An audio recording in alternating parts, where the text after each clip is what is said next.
I didn't hear a noise. Okay. Welcome, everybody. This is CBSI Presents Tales from Flipside 42. The show before Baltimore. So this is going to be good. You get to hear the story today of my 181 and how I got chocolate ice cream on it, because I guess that's what everybody wants to hear about. So, boys, introduce yourselves. P-Dub's here, and I have all my alarms set for 2, 2:05, 2:10, 2:15 to start packing up to leave Baltimore. That's nice. Thanks, buddy. I thought you were going to pack when you come to my house. So. I don't know. You said you're going to open all my bags and repack for me. I am. And he thinks I'm joking. John Z here. I don't know that I can follow that up, so I'm just gonna back off. Okay. Brian McClay here. Just gonna play our game tonight. Keep it simple. Gonna cast a full 180, get pucks in the net, skate one shift at a time. Good group of guys in here. Gonna do our best to leave with 2 points tonight. Oh, sorry, just a little stoked for hockey. That's right. I swear I thought that was Tiger Woods talking. Like, Did you see that crowd sign? Ridiculous. It was amazing. That was pretty awesome to watch. Yeah, and I'm Ben S. I thought I'd finally join the guys for a change. You were getting a Devo rap for a minute. I'm not surprised. Where's Devo? I don't know. Were you mad that people were walking in the bunkers? I was kind of personally disgusted by that. You mean after the fact? Well, yeah. I mean, just in general. I mean, it's like the grounds crew has enough to deal with a championship thing, and they got people trampling all over the course. I guess I don't know. That was a pretty amazing moment. If you're gonna, I mean, yeah, it wasn't a major, right? So if you're gonna screw it up, I mean, it looked like a scene out of the Tin Cup, man. It was like, really? It's pretty amazing to see him tear up, though. It was kind of cool to see it actually mean something to him. Usually he's just so stoic, or not even that. He almost seems a little arrogant when the way he just doesn't recognize anything like that. Did you see a meme out there? Since he lost the FedEx Cup, he lost $10 million, and the meme was, "Hey, don't worry, I'll get my $10 million from Phil." That's funny. That is funny. They're playing out by you, or close to you, Brian. Out in Vegas. Oh, really? Yeah. That would be definitely something to check out. I think they're playing at Wolf Creek Lodge in Arizona, I believe. No, it's at Shadow Creek in Vegas. Oh, yeah. I wish they would play at Wolf Creek Lodge. That's a badass course too. Shadow Creek's got like it's like only open. It's owned by one of the casinos, and it's only open to like high rollers. So it's like perfect place. Yeah, I mean it's like it's got a mystique. Most people, it's like one of the probably top 15, 20 courses in the country, and most people have never even seen one hole off of that course just because it's so exclusive. The Ryder Cup, I saw the first hole in the Ryder Cup in Paris. That's a cool course looking. I've not seen anything. I forgot. That's this weekend, right? Yep. Gosh, I can send you a photo. Hold on. Looks like we'll see on golf here. It was also pretty cool to see everybody come out and engage him and congratulate him after it happened. That was pretty cool. Here's the sign. I feel like for some reason Paul knows everything we're talking about on golf right now. I just posted it there. I just don't want to make you guys feel stupid. Oh, done. Here we go. Well, I don't know much about. I don't golf. I just am a sports fan. But one thing I did learn that was pretty interesting about that thing, that just because we're talking about, I'll bring it up real quick, is that whole. I know about the yips, in baseball, and especially with hockey goalies and that type of stuff. But I always knew there was like a putting yips, but I never knew there was like a chipping and a short game yips that was so impossible to get over. And the way that they were talking about him getting over it, and that literally they couldn't think of any other person that's ever done that, and that how hard it is to get over that specific type. And as a matter of fact, I heard multiple people call it like one of the greatest comeback in sports, just because it's so hard to get over that loss. that in your head type of thing. Well, I think his swing is so much smoother. If he had the swing he has now back in the day, he wouldn't have had all those back surgeries. It was so violent back in the day. They were almost even trying to say that, the reason why it was so amazing is because, you could tell the yips were so bad, and they were even bad after he fixed his back issue. So it wasn't, because of the injuries, it was more of a pure mental thing at that point. Over the last. Sure. What's that? I was just saying, oh yeah, for sure. That blows me away. That's absolutely unreal when you think about it. Like how in your head, there's that certain things in multiple sports. Once you get in your head like that, you could just call it a career. I mean, it's just unfixable. Yeah. Unbelievable. Sorry, Paul. It's all good. Emiliano's threatening to shut it to tune out. Oh, I see that. He's not a real fan, anyways. I don't hear an echo this time. I don't know. I'm not sure what's going on. But, is it one member? I asked him that. He said it's all of us, so I don't know. No, he meant, is it just Emiliano or is it everybody? Well, he's the only one listening. He's the only one listening, so. Oh, he had a window open in the background. Okay. Oh, he pulled a Wood. He pulled the old Brian Wood. Sneaky bastard. He's trying to derail the podcast. That's okay. Oh, good. There's 2 people here. 3. Welcome, gentlemen. Now it feels like a party. What are we? What's on the outline, boys? I got Batman Damned, trying to keep it PG about that, though, as far as topic number 1. I just kind of put it up there as kind of a reminder, lightning in a bottle, because I see a couple posts about, oh, man, I'm going to order up on issue number 2 now and, sell as a set and hold out and sell mine later. And I think if yours aren't already in the mail and sold by now, you're losing money. I don't know. A 9.8 from a 9.8 signed by Lee Barrino was went for $1,000 on eBay. Yeah, but who somebody had to get that signed and do a walkthrough, right? No, they pre-sold it, didn't they? Yep. For number 2? Number 1. Oh, I was about to say number 2's cover's even better. I do like number 2's cover better. Absolutely, that's a beautiful cover. I have really enjoyed how many posts I've seen on Facebook and various groups about where do I get a bag to fit this thing? Yeah, I was worried about shipping it, but it shipped fine. I just rolled it up. And that was great. Don't you worry though that you're gonna get returned. You're gonna get those returned. I was worried, but whatever. I mean, just pull it out and make sure. A magazine size will fit in what most of us use as our cardboard to ship with. Yeah. I don't know if it'll fit in the Gemini though. That's going to be tight. But the U-line container I do, a magazine is. And Paul's not ready at the very edge, but I usually feel it safe. But the Geminis are probably right at the very borderline. And Paul's not worried about it getting returned because he'll just open up a new eBay account. Yeah, that's right. Just close down my bank account. They can't take a refund out of a bank account that's closed. That's right, buddy.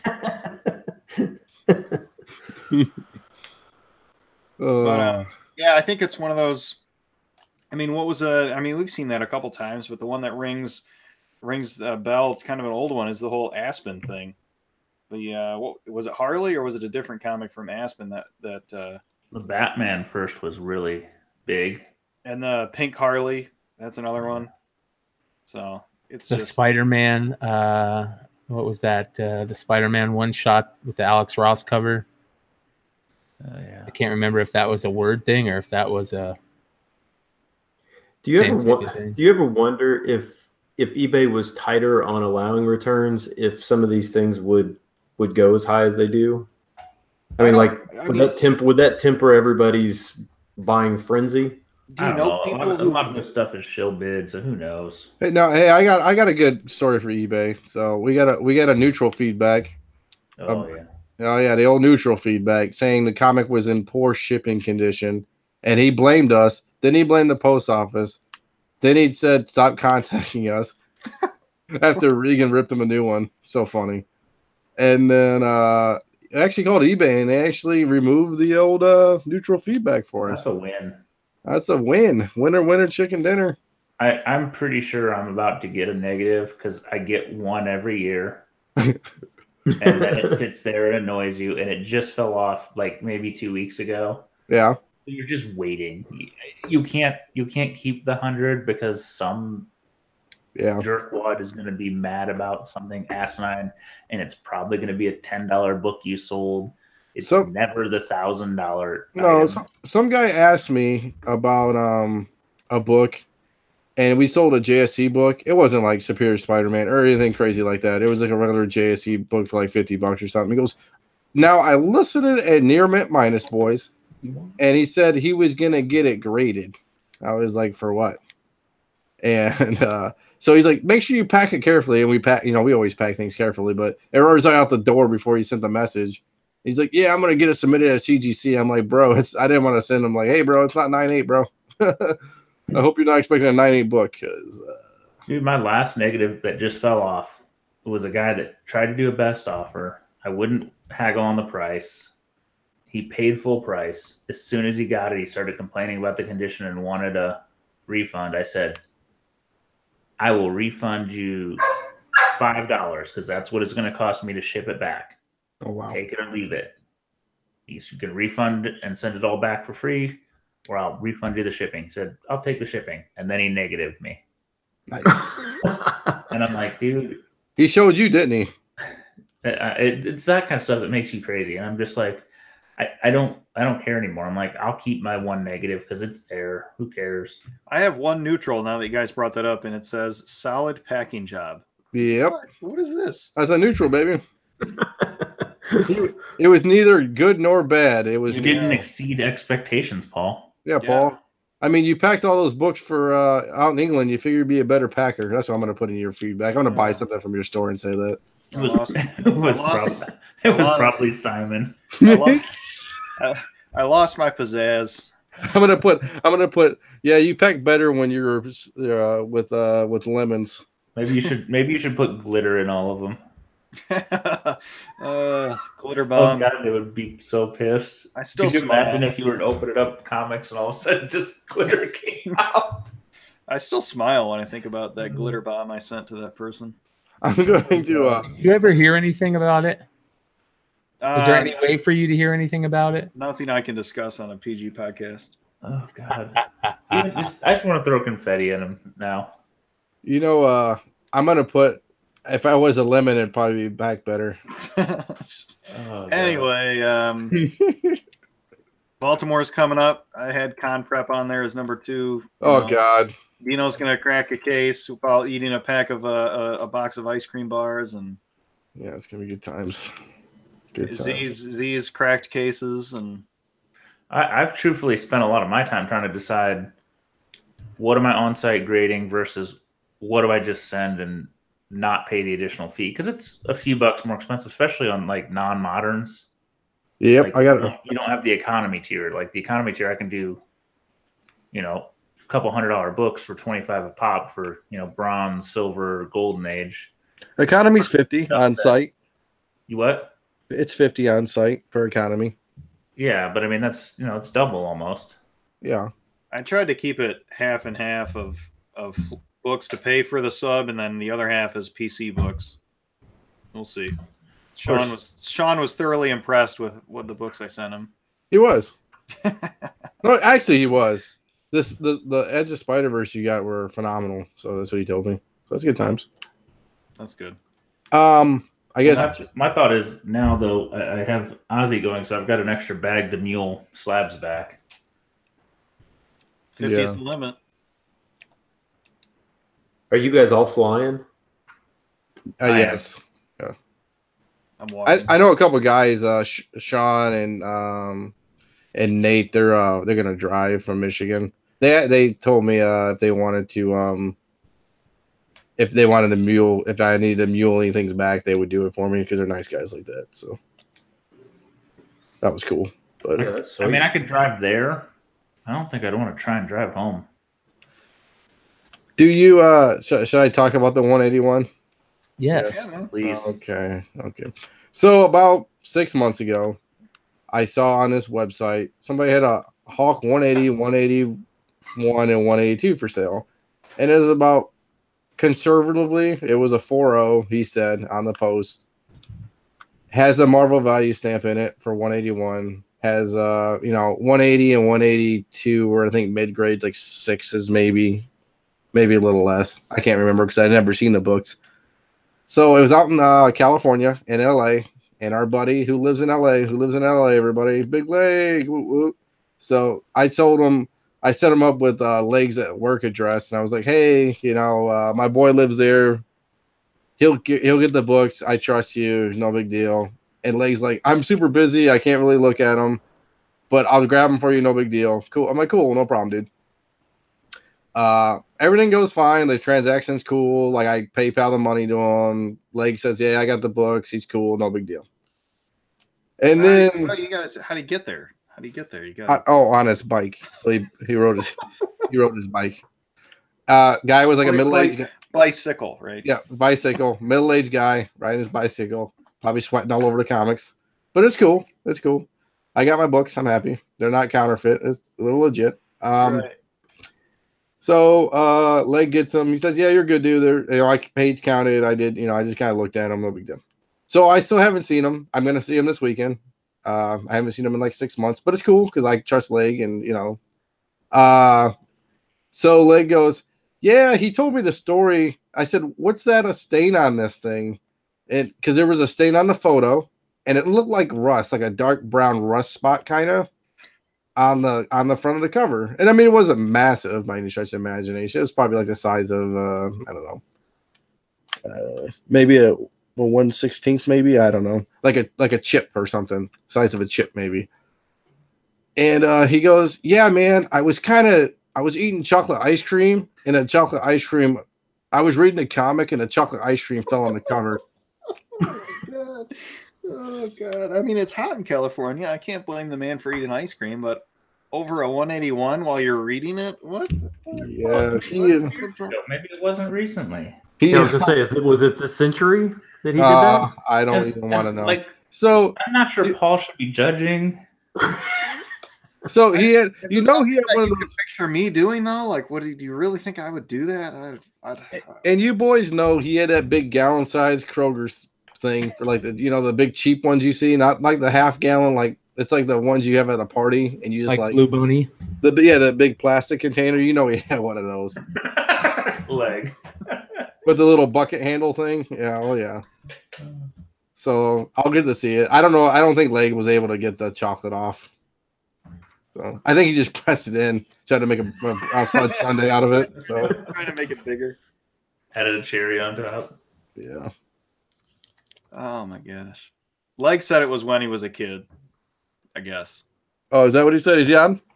Yeah, he's in the chat. That's the guy's cover story though, Leg. Yeah. So then it was vintage chocolate, so maybe it was better. Yeah, like Beck said. It doesn't count nearly as much. Yeah. Like Emiliano said, maybe it was Sean was using chocolate. Or hell, maybe you'll get like a special label because it was, vintage. Yeah, maybe. No, it's like a date stamp. It doesn't count if it's from like 70s. Yeah, no kidding. Maybe was it in the shape of Stan Lee's signature? Maybe. I hope so. I would probably. It is nowadays. It is nowadays. They're close. Yeah, right. Yeah. So no, but Sean. So no, it's good though. I'm not worried about it. I think it's only going to come back between a 2 and a 3, honestly. So that's what Sean said. So anymore. But I mean, as long as it's real, who cares? Yeah, well, yeah, and I got the Marvel stamp in it too, so that kind of helps. I mean, shit, it could be coverless and you sell it for what, $300-400, $700, some crazy number. A coverless one just went. Yeah, and I still got the 180 and 182 still too. So I mean, I made a good deal. I mean, I'm satisfied. I mean, it's my first 181, boys. So I mean, that's kind of cool to be pumped up about, I guess, maybe. Well, I mean, you're moving up. First, I've owned one that is at Leg's house right now, and I had another one for about 45 minutes. Yep. That is Ozzy has, so yeah. So which was the one that you cracked? The one Leg has, I got online on an IG trade, and there was enough pressable defects, but I had to crack that damn slab, and it is, those modern CGCs are just. Got chisel and a hammer. Yeah, I've tried, and it always cracks. Like you get the four corners popped, and there's like in the center, there's another set of connect points, and I always end up with a bar across the middle and two ripped off edges, and I got to like pop that center bar. I wonder if the CGC guys have like a quick tool or something. We should ask him that. We should ask him that question. Like when you're buying clothes or something. Yeah, it has a little like videotapes and stuff. Yeah. But I mean, even once you get it out of the slab, if you got a big dollar book, it's a little. I mean, there's not a lot of wiggle room on the Mylar thing. The Mylar margins. I mean, it's less than a quarter inch, maybe a little more than an eighth, and you got a couple $1,000 book, and you're going at it with scissors. So maybe a little tedious. So maybe for our fake Patreon group that we have, I'll make a video because Paul will be there too. We can I'll crack it on Scotty's pavement, and then we'll open it up and see how it's PGX. Z, I told Dino he needs to print out a John Z mask and drop it by accident. Yeah. Well, I don't know. He could have you wear the mask, and between the two of you, just drop it. Yeah. I'll say, just say, hey, I'm hungover. I really shouldn't be at the wall, and then drop the book and say, I'm just gonna sit down. That's how it kind of happened. Could do a night scene where I'm packing at 2 a.m. and drop it by accident. Oh God. Z, it's cool. Z, I got to bring that Spawn too. I'm gonna reholder that Spawn. I think. There. That Image United one. Yeah, I didn't think I broke that one, but you know, I didn't think so either. But I was probably too drunk to notice, so that's your yeah. So that's my life. I had I have a real life amusing comic-esque story. So we were at the kids' soccer game the other day, this weekend. Yeah. And it was a little freezing, and I hadn't really packed appropriate clothes, but the middle one was sitting in a blanket in a chair, and we were sitting there watching the game of the middle kid, and the 6-year-old, all of a sudden I kind of hear humming on the side of me, and I'm not really paying attention to what it is. He's just doing kid noises, right? And all of a sudden you're kind of starting to get what it is, but you're not noticing. And then all of a sudden the guy sitting next to me goes, "Is that a sweet, sweet 20% of BER?" He was doing the Teen Titans Night Begins to Shine. And the guy next to me just started laughing. His wife started laughing. I'm like, man, it's not just us hardcore nerds that are amused by that. They were all watching Teen Titans Go. They're like, oh, it's not even the kids. My husband started watching that song, and now they listen to it.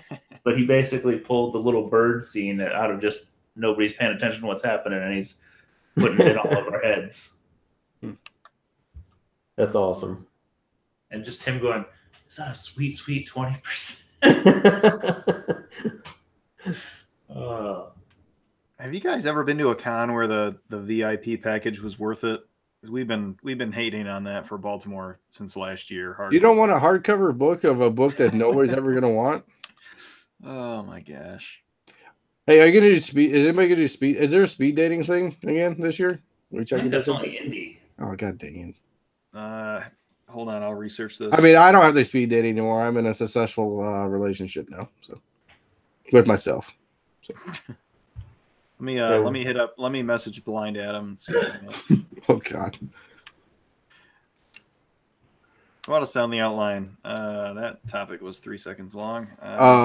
No, let's talk about John Z's Mexico story. This is going to be good. I can't wait. Yeah, why not? Why not? Let's talk Mexico. So, in my pursuit of finding Mexican non-canon Spider-Man books, which 44 exist of Gwen Stacy not dying, because everybody's looking for those. Z. Is that kind of like looking for Mexican Coke, a cola? Yeah, kind of. Listen, some of us are hardcore finding things that nobody else is looking for, and that apparently is me. I feel you. And I started Googling, and for some reason I got a different term in my head than I've had the last couple times, and I got a link. I'm like, oh, there's some. I can't tell if they're in dollars and pesos. It's Mercado Libre, which is apparently some cross between Amazon and eBay for Mexico and Latin America. Yep. And for Mercado Libre just means book market. That's all it means. Mm-hmm. So I text in the podcast hangout. Anybody speak Spanish? I remember this. No, okay, that's all I remember. Sorry, go ahead. Because a bunch of crusty old white guys in here. Everybody knows how to speak Spanish. That was probably your first mistake. One of you lives in Arizona. That probably has a prerequisite. It probably is. And Dino goes, I do. So I sent Dino. And I immediately regretted that decision. I sent him the link, and he goes, huh. And my first question is it in pesos or dollars? I don't know. I can't tell because the peso symbol is the dollars. It is. Or it says MX and a dollar for anybody who's actually listening. But it didn't. It just said a dollar sign. Yep. So Dino starts looking at it and he goes, I'm not sure. I'm going to send this to the girl in the Mexico office. Yeah. So where I work at, we have like international offices, right? And she's a very nice lady. And her English is like, she speaks really good English too. So I sent it to her. And I'm like, hey, I'm trying to buy these comics. And she's like, oh, okay. She goes, I'll hop you through it, like the address and like where to put like Calais street and stuff like that, and put the numbers and stuff. And her first question's like, you know, these are going to be in Spanish, right? I said, yeah, it's no problem. And she just laughed. And then she goes, yeah, if you can't get it to work, I'll just put them on my bank account, which is like, and then you can, and then you just pay me through, a wire transfer or something. I said, okay, no big deal. So I go, well, first of all, is it in pesos or is it in, is it in like USD? And she said it was pesos. And I was like, well, it's like. So at that point, it's like $10 a book. Yeah. And then the problem too is like, so when you checked out, there was like a quantity, right? And it said 1 and then 29. And the problem was there wasn't 29 books in the picture. And I didn't know what that meant. So I just did 1. Maybe we got 1 book. And then I go to check out. I use my Visa. First of all, I get a message 3 seconds after the payment goes through and says I got fraud. Because who's buying comic books in Mexico? Dino is. So, so I call my bank and say, hey, no, I know I'm doing something really stupid right now. Can you just do it? Can you deal with it? And they're like, are you sure? I'm like, yeah, don't worry about it. It's like $10 American. I'm really not worried about this. Yeah, I mean, yeah. So once you figure out it's American or peso is not American, you're dealing in small dollars. So yeah, so they process my order, and then all of a sudden it's like, please prove ID. I'm like, what? So I'm like, I just use my Visa. No, I mean, okay. So they wanted me to have a Mexico, like I guess you have a Mexican driver's license because I picked other banco means like other bank. Because I don't use Banco Mexico or any kind of Spanish bank like that or Latin American bank. I use PNC. So I use other like Otro Banco. So now you got to like have a valid like Mexican ID to make sure it's legit or something. And I'm like, what? I told a girl in Mexico, I'm like, I don't even know what this means. She goes, I don't know either. But it processed, as long as it went through, you should be okay. And then I got an email and said like, we will verify after 24 hours if you don't provide your Mexican driver's ID or whatever. So I'm like waiting. I told her like, okay, we'll just wait a couple days. No big deal. And then after all this, our payment got declined. So I was like, I told Z, I was like, the next morning I also messaged you and going, as I'm playing with Google Translate, it says pick one of the above, not all of them. Yeah. So us trying to translate which one we want for the love of God would have been its own misery. Oh yes. And then there's no contact. Like Ayuda is like help in Spanish. So like if you look in I was looking at Ayuda and it had nothing about contacting anybody or any kind of contact. It wasn't like eBay where it was like a username and you can like chat with the seller. There's none of that. No, it was like the worst parts of eBay and the worst parts of Amazon all wrapped into one. Yeah. So so I told the girl, I was like, hey, I'm not gonna buy the books. Just forget about it. She never responded back. She probably hates me. So I got to send her some flowers or something. So. Yeah. So next time Z asks a question, nobody say yes. I totally thought you were joking, Dino. I was like, there's no way he's serious. Oh no! Next week it'll be. Hey, does anybody know German? That's what he's gonna say. Hey, no, if it's German or any of the European shit, I put an ego on it. We need someone to Photoshop a Sicario poster now. Yeah. Yeah. So basically, yeah. So now somebody has my bank account information in Mexico. I was going to ask you. You know, you were telling that you had PNC and all that stuff. And maybe we can get your username and. Yeah, no, they can't do it. I use my Visa. I use the Visa I hardly ever use, so I know what it's gonna. The only thing you buy with that Visa is silver or copper stapled ASM variants. And that is wait, that is true because I did use the same card. They're like, Dino, how many times are you gonna buy fake comic books, bro? I'm like, probably we should just stop buying international. No, I wouldn't. I mean, I know. You end up with as many stories as you do books. I know. We laugh about it because it's like, the problem is like, right? We all talk about it, right? If you don't pull the trigger, it's always what if, right? Oh yeah. But yeah. So now I get daily updates from Libre Mercado about what's on top. So thanks, Z. It's a plus. I don't know what unsubscribe in Spanish means.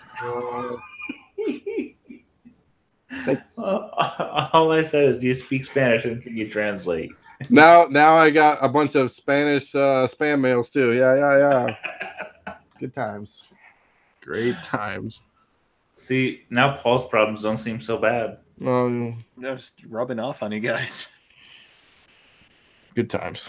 So, wow, that kind of holy smokes! What? Stein's eBay link. Yeah, I just saw that. Like the previous high was like 250. Yeah, something like that. It's an ugly cover. Speaking of Spider-Man, let's talk about the Spider-Man That's update. not an ugly cover, but it is an expensive sale. I have completed, not 100%, but I beat the story mode for Spider-Man on PS4. How many hours did you log? What? Huh? How many hours did you log? Like only 20, I think. We only count it in days. Yeah, I think it was like 5 days or something. I quit my job to beat Spider-Man, so I'm kind of regretting that decision. I thought I was going to get more of a I played like 20 hours. I guess I don't want to spoil it. Maybe I don't know. It's pretty awesome though. I had a buddy spoil it that did the same thing. And should I spoil it? I guess I don't know. I think so. It's pretty good, man. It always makes you want to go. Maybe give them one more show. Okay, one more show. Okay, after Baltimore. Well, let me use that as a little segue. The Spider-Geddon books, and I think we've kind of talked about this a little bit, but what do you guys think about picking those up as spec now that the game has been so popular? I know we talked about a little bit of spec to begin with, but man, that story mode for that game and just the game's popularity, and everything else is pretty amazing. I almost picked up the first Rhino today. It's like a 6.0 roughly for like 190. Well, so you have the first appearance, obviously, of that suit, and then where's the first appearance of that Mr. Negative? Is that in Spider-Geddon also? I don't know. Actually, that's a good question. We can let me put myself on mute because Trey used to yell at me because all I could. And the other thing that, real quick, I want to bring up that I feel so freaking stupid about right now because I'm so angry at myself for missing out on it. Is that KRS Comics homage? I usually am one to stay very far away from the store variants, but that KRS Comics homage to McFarlane's Spider-Man for Spider-Geddon 1 is absolutely gorgeous. So his first cameo is Free Comic Book Day Spider-Man, May 2007. His first full appearance is Amazing Spider-Man 546, January 2008. And that's Mr. Negative. Yeah, Mr. Negative. Yeah. Is that, and that's the same guy in that as the main antagonist, right? Yep. Because that game, that whole story is pretty damn awesome. It really blows me away how how well they did with the story in that game and how shitty Dan Slott's done over the last 5 years.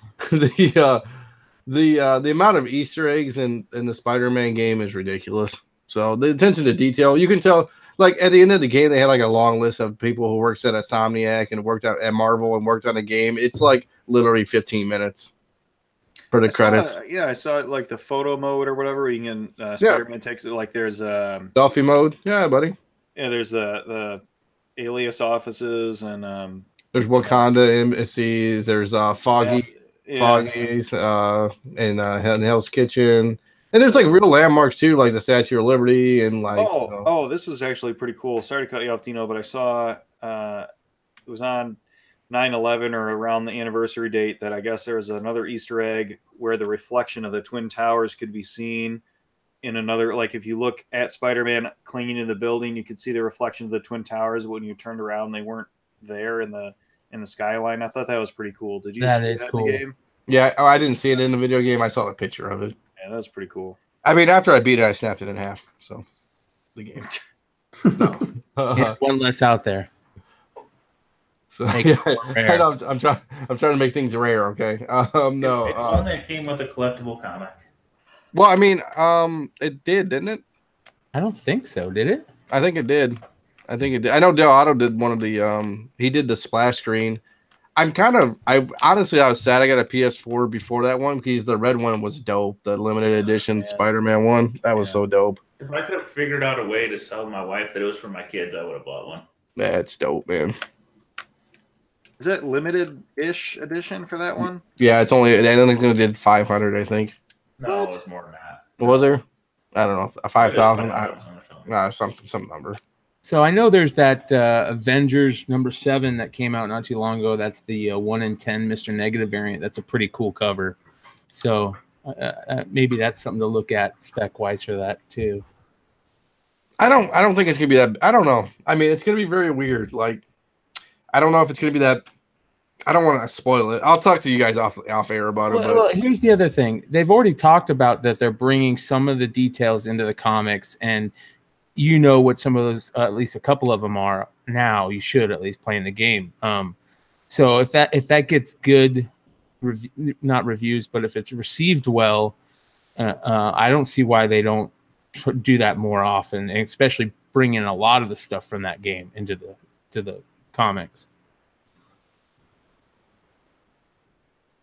Maybe it'll be interesting. Yeah, the game by far was actually really good. I mean, it wasn't. I had it on medium. I didn't have it on super hard mode, but it was okay. I mean, once you roll through it once, I mean, I still got to beat all the side missions and stuff. I don't know if I'm going to beat every side mission, but it'll. And are they doing DLC stuff for it too? Yeah, but it's way out in like. It was like September of 2019 or like really long away. Like, I'm like, dude, I didn't buy it. I'm like, I'm never gonna, unless it's like Vice City where they do like a whole bunch of other missions for it. I don't think it's worth it. Like unless it's like an add-on to like a 100 mission add-on or something, it's probably not worth it, but I don't know. So they do have a 2D costume in there, which is pretty dope. Like it's like a 2D costume in a 3D world, which is kind of cool too. The video game costume, the normal one with that they're kind of showing everybody, obviously, is a really sweet costume. That's for sure. So I think it's on to for me. I think it's on to I think Red Dead Redemption in October here. Red Dead Redemption 2. I think that's my next game I'm going to play. So yeah, I've heard a couple people talk about that. That's coming out, and yep. It looks like a pretty sweet one. I heard there's like loot boxes or something. I don't know. I gotta figure that out. What does that mean? Like you could pay to get like certain like stuff and like with real money and stuff like that. Yeah. Which people don't like. I mean, because you should have like an unfair advantage and yada yada yada. Yeah.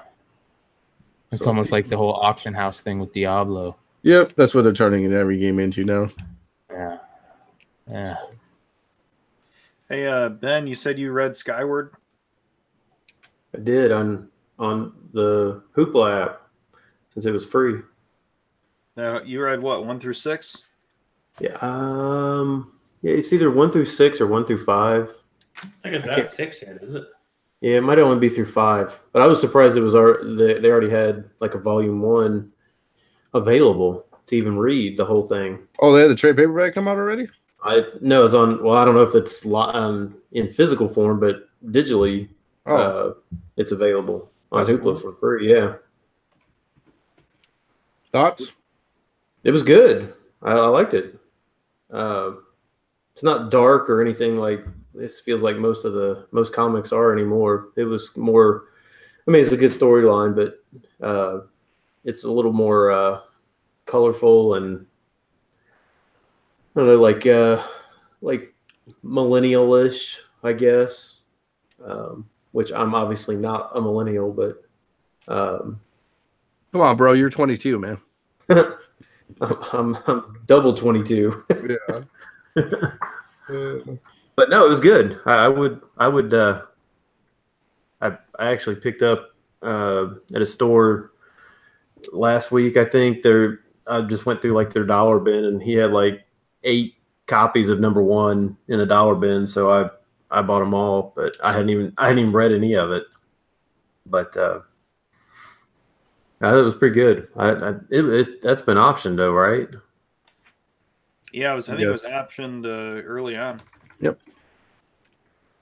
So I'll just probably sit on those, I guess. Speaking of millennials, when we first met, when we first met 5 years ago or 6 years, however long it's been. Were you surprised how young we were? At least me and Paul. Paul, definitely. You like even still, I'm thinking Paul's got to be in his late 30s. Like it just seems like he should be. Because I look so rough. I think did you have your beard the first time I met you? I don't know. Dino? I don't think so. Maybe did I? I don't know. I can't remember. I had a big beard, like ridiculously sized beard. Yeah, like lumberjack. Yeah, it was. I miss it. I used to talk to it in the mirror every day. Did you really? Yeah, I did. That sounds like a Stephen Wright joke. No, I did though. I was like, "Oh, we all know who the greatest is. It's you." Wow. Come on, it's your beard, man. You gotta get love to it. It's the only way it grows. Yeah, it'll grow faster. I've had the same short beard since I had the first kid. So since I've been fat, so just keep it to hide those double chins or make the triple chin look like a double. I don't know. Yeah, I mean, I guess I'm just younger. Because it's funny, like me and Paul are theoretically some guys have left the group, but we're pretty much like some of the youngest guys here that at least in our like core group of people, I guess. Technically, because Jimmy's like around our age, right? I think so. He's younger than me. Yeah, I think Jimmy's around me and Paul's age.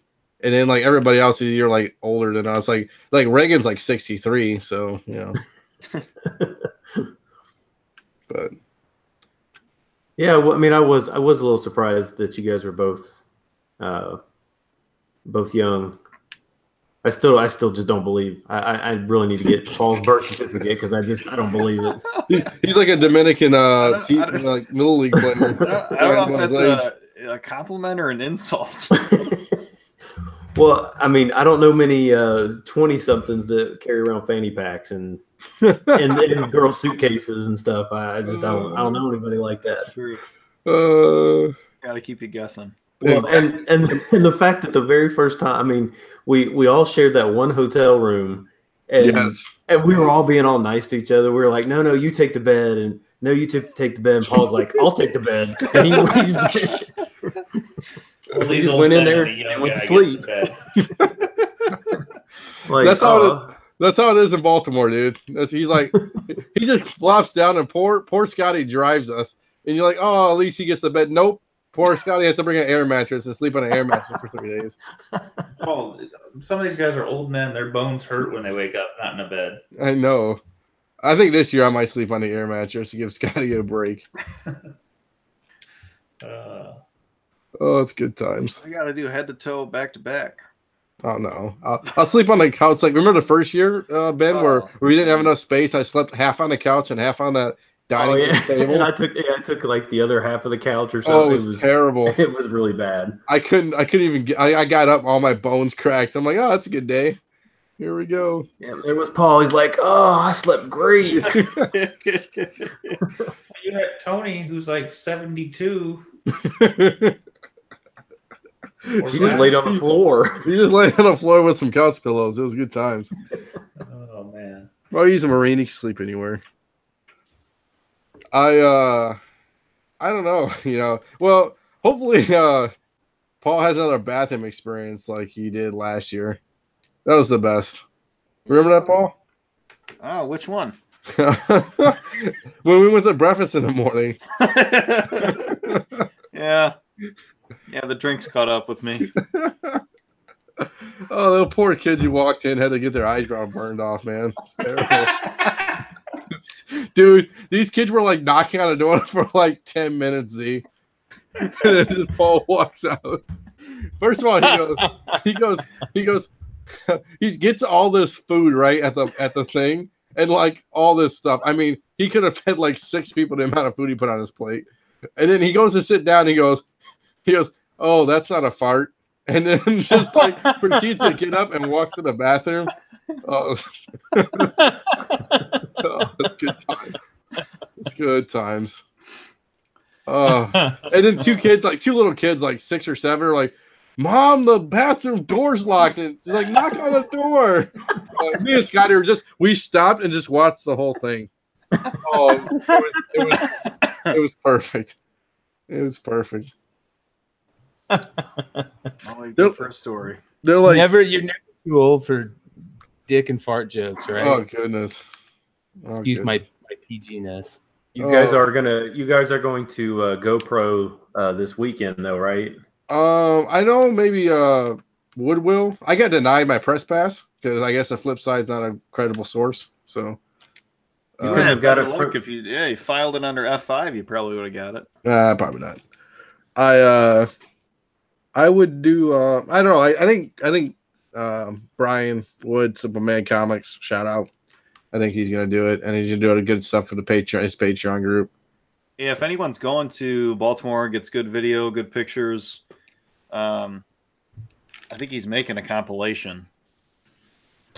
And if you're a CBSI guy, I think we're having an after party on Friday, I think. So reach out to us and we'll tell you where it's at, the super secret hiding place that everybody knows about. I think all those requests are going directly to Jimmy, right? Oh, Jimmy, yes. Talk to Jimmy. He'll answer you promptly.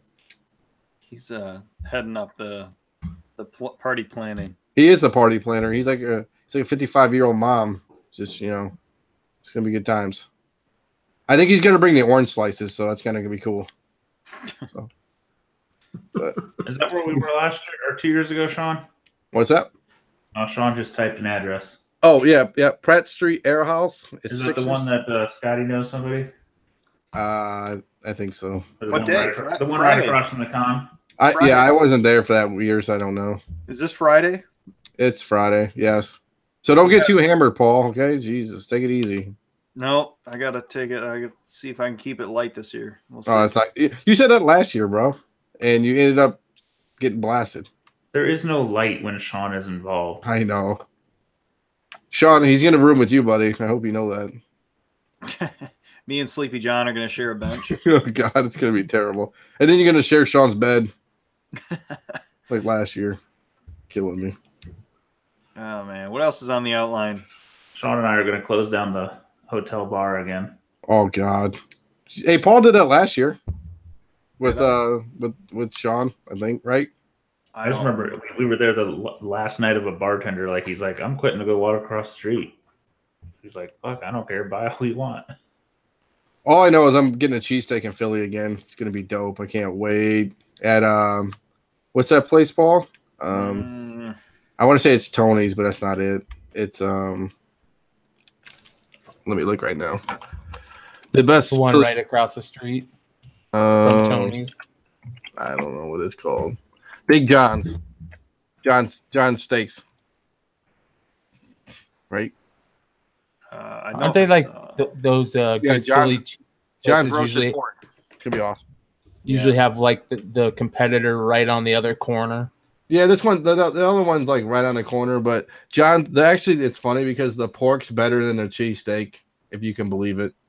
I tell you what, I had for the first time. I've never had an Italian beef sandwich, and I had one of those for the first time, and that freaking blew me away, man. Italian beef's where it's at too. Jesus, it was unreal.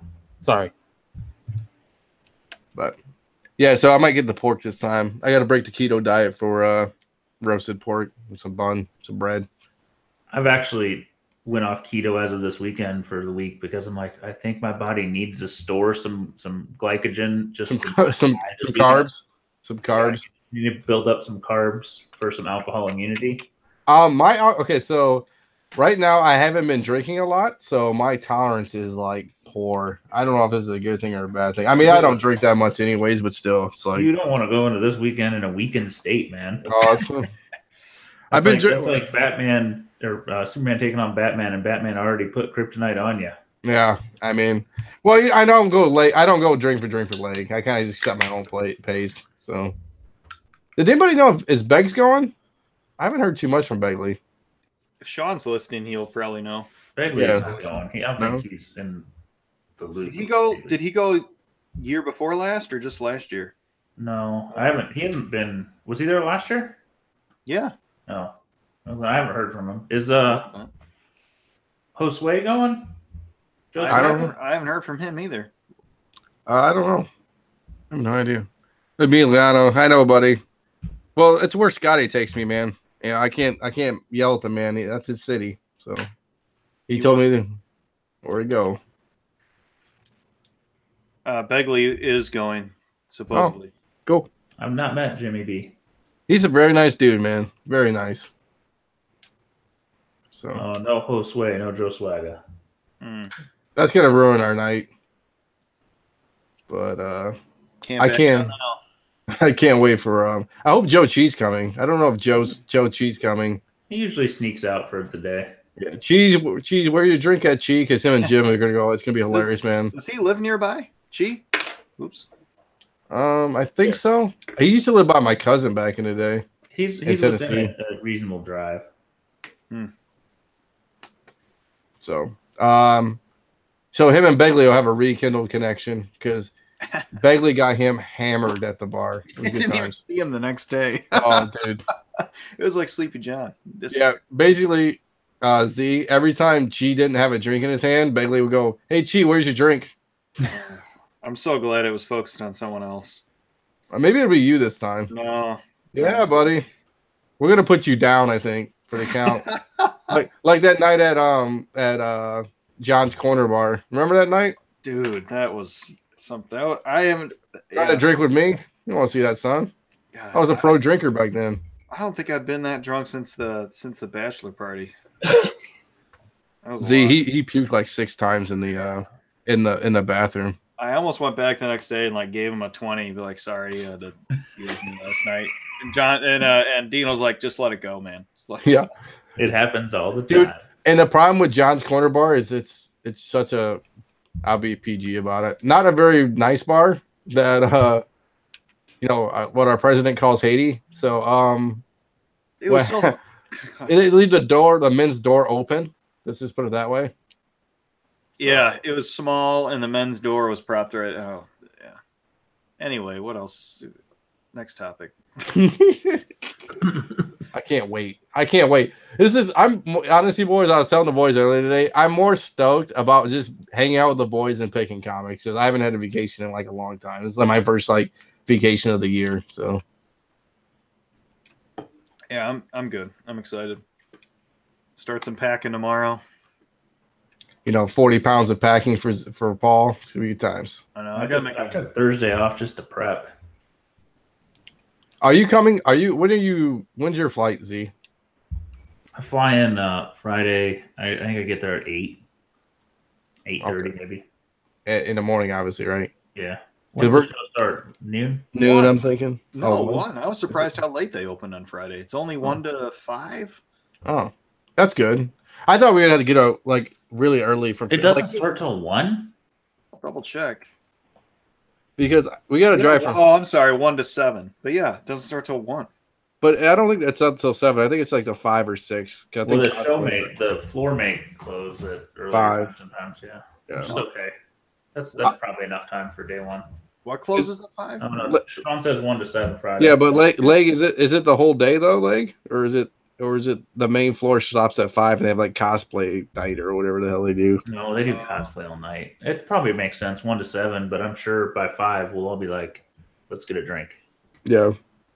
Well, leg will be drinking already, so because he gets in at 5 a.m. So. Well, didn't he? There was a bar in the convention center last year. I thought. I don't know. That's classic. They had one at Indy. Indy did. Oh, dude, it was awesome. Yeah, that's what I'm thinking of. Either way, it's we're gonna have plenty of. It's gonna be great. Are you gonna buy booze again from that Chinese like liquor store again? No, man, I gotta really honestly, I gotta take it. I gotta try and tread lightly. So no, if I buy any beer, I'll have Scott take us to that actual nice beer store. Oh, the place that we said get your beers from, and you just like blew us off. No, I bought beer from there, but then I know, but then yeah. Yeah, so I'll just buy beer there, and that's it. My mistake was I thought I was buying beer not for everybody, but for more than myself. Like, hey, we're gonna chill, and I'll share some beers, and apparently it was all for myself. So I ended up, Anyway, lessons learned. I'm usually good. So the first time I go somewhere, I'm weird and awkward and over prep. The second and third time I go somewhere, I'm more relaxed, and so I don't know what you're in for. You're just weird. Yes, so you're in for a more weird and more relaxed Paul this year. So good luck. Okay, I told you again, Paul, and I'm gonna put this on the YouTube, and it goes out on the iTunes and all that stuff. The smallest luggage out of your luggage suitcase. I know you bought a big set. I'm bringing it all. Oh goodness, your stuff's going on the roof then. There. You just strap it to the wings. I'm curious how many is Sean bringing? How many slabs, or is Scotty bringing them all home for him? Well, Scotty will do it. Unless he's taking photos in the hotel and putting it on eBay. Yeah, I'm not in my 20s anymore. I'm more relaxed in my old age. Right, Ben? I'm trying to figure out how many slabs can I get back in my carry-on. I mean, you could always mail some back. I was debating. Scotty may get some, but I don't want to depend on it if I don't need to. I was debating mailing some USPS supplies to the hotel. Oh God, here we go. I shied away from that issue. I thought I saw the path I was heading down before I was too far down it. So yeah, I don't think you get a USPS box big enough that would be effective. What do you mean? Just send. Why don't you just ship it in the CGC box you're gonna get? You could. Be done with it. I mean, the pre-sold stuff that they sell you wouldn't fit more than a couple slabs each. Buy some heavy-duty moving boxes from Lowe's.com and have them ship it to the hotel. Why? They give you a heavy-duty box when you get your books. I don't know. If you have enough. Huh? If you get enough. Well, I mean, I know the 25s, but I thought I saw the single boxes are like in the 9s or the 10s you get them, don't you? The smaller boxes. I don't know. I don't know. I'm not worried about it. I don't got to ship them. What am I worried about? The good thing I did. So I thought about store folios, right? Like, I shouldn't have to. Trying to take them on the plane, like empty store folios. So if I buy something, right? So I shipped a whole bunch of them to Scotty before I left. So I kind of saved up a bunch of room in my. That's a good idea. Yeah, I thought that was kind of cool. So I'm gonna bring one just for things to bring back raw, and then I don't know. I'm gonna pack a book bag and a carry on, and just whatever fits. I got I got a new duffel. It holds 8 store folios. So I thought that was pretty cool. It's like an Under Armour backpack style. And then what I'm going to do is I'm going to pack my clothes in that. And then when I get to Scotty's house, I bought like a trail backpack, though. I'm going to put my electronics and all my other stuff in that backpack to carry on to the airport and stuff. And then swap it out. And then and pack all my clothes in that, and then put all my con stuff in my duffel bag, I think, and all my clothes in my travel bag, and then be done with it that way, I think. I probably should have invested on a good phone charger. You can Amazon one right now. Yeah, I might need to do that. Paul will hook you up with a link. He's got to get a link for one. You know, I got like a phone. I remember last year or 2 years ago. I missed last year because of stupid goddamn work. Did you get the? You mean a phone bank or the phone charger? Yeah, I mean, it's like Trey had one that charged it up in like no time. Yeah, he'll give you a link. He's all over that. He bought one. I think it was $50 or something. Who cares? I got a little one that's like a little tube one. It works. I mean, phone reception is terrible in the Baltimore Convention Center because it's in like the basement. You get Wi-Fi though. Yeah, they got Wi-Fi last year. Okay. I think. I just remember the first year it was like turn brightness down, turn everything down because it's gonna eat your battery because there's low power mode, dude. Low power mode because it just killed. There's no cell signal, so it was just always searching. Yep.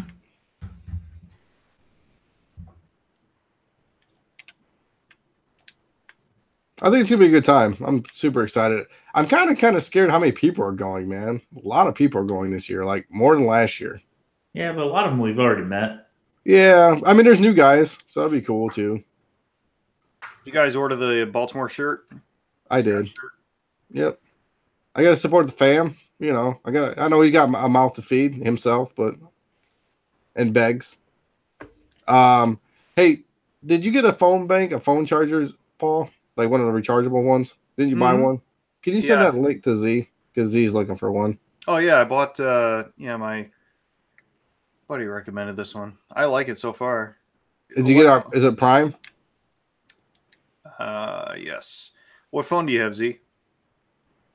iPhone. You should be fine. It has a USB-C as well. Okay. Here you go. I know it's like weird off-brand, but my buddy who's like really picky about his chargers and cords, he's like, I use this one all the time. Or you can get the Trey backpack one. It's like the size of a Ghostbuster backpack. Charge your phone in 2 seconds. Well, that was cool because I think Leg needed it because he was trying to buy that Iron Man and he needed a recharge quick. He was dying in the midst of a PayPal battle. Yeah, I don't plan on like nuking my phone, but I mean, I know that in these convention centers and stuff, it's hard to get signals, so your phone works extra hard, and that can drain your battery faster. So I didn't even run out of battery, honestly. I think I charged it the night before and got to like 20% on my iPhone at least. I mean, I wasn't out constantly either. The last time I was there was an old phone, so they just start churning through that battery life. I mean, I know you had a flip phone. Yeah, but I mean, you don't want to be at a con where you're meeting 24 people and trying to coordinate shit and your phone die. Well, or get lost and walk around Baltimore too. My phone and I stayed connected. I just walked the mean streets of Baltimore alone. Hopefully that doesn't happen this year for anybody. I know it won't happen for me. But I'm gonna hope for the best and just see where it goes. I mean, shit happens. This is gonna be cool, man. I can't wait. Super stoked for this. Anybody want to talk about any books they're submitting? Or oh wow, no. Okay, crickets. I mean, I've got a couple cool books, but I'm waiting I'm tempering my expectations till Leg takes a look at them. Well, I mean, you ain't gonna tell us the issues. I'm not trying to give out grades. First Sabrina's that I am pretty stoked about. Okay, that's cool. Which one we picked up at IndyCon, which the 22, right? The RC Madhouse 22s? Yeah. Madhouse 22, which is pretty good timing for Baltimore. Yep.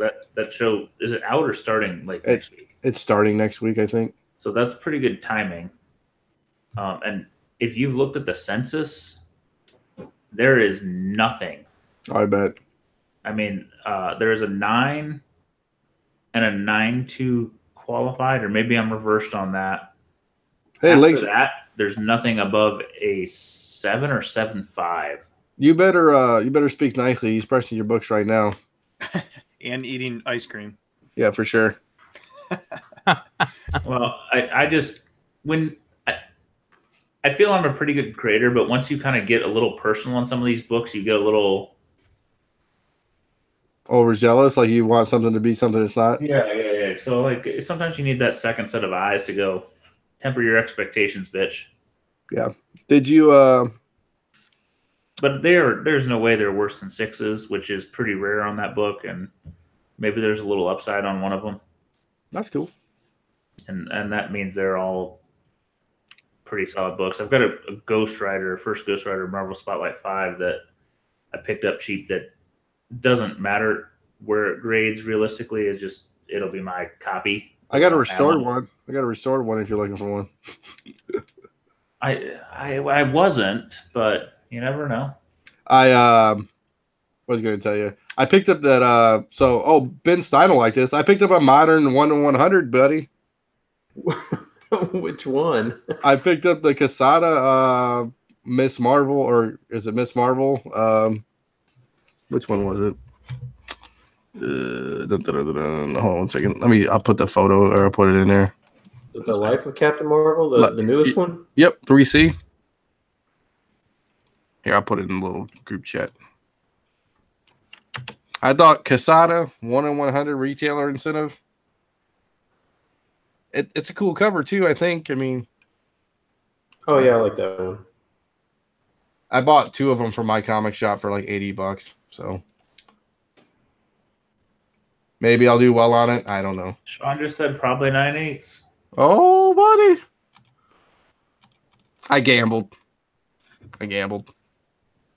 So real quick, well, maybe not real quick, but it's something I kind of been sitting on for a little bit and doing a little research on that kind of has blown me away lately. And it's something that you guys, if you're out there looking around and you're at the garage sales or out there looking in stores where you pick up cheap toys and stuff like that, or you can even pick, snipe them on eBay if people don't realize what they got. I've been kind of, I've talked about this a little bit, but I've told the guys a lot about it. I pulled a bunch of stuff out of storage, which included a lot of old action figures that I had just been sitting on and mint on card like stuff. And one of the things that really blew me away when I was kind of just looking at prices is back in the early 2000s, I would say, before it was like right around the time where the Marvel Legends really got cool. If you guys remember the early Marvel Legends, they were really cheesy looking. But Toy Biz and Marvel, they put out some sets of figures that are basically Marvel Legends without that classic Marvel Legend packaging, and they just call them classics. They did a Fantastic Four set. You can look them up. They're called Fantastic Four Classic, made by Toy Biz. And then they did, of course, a Spider-Man Classic set, an X-Men Classic set.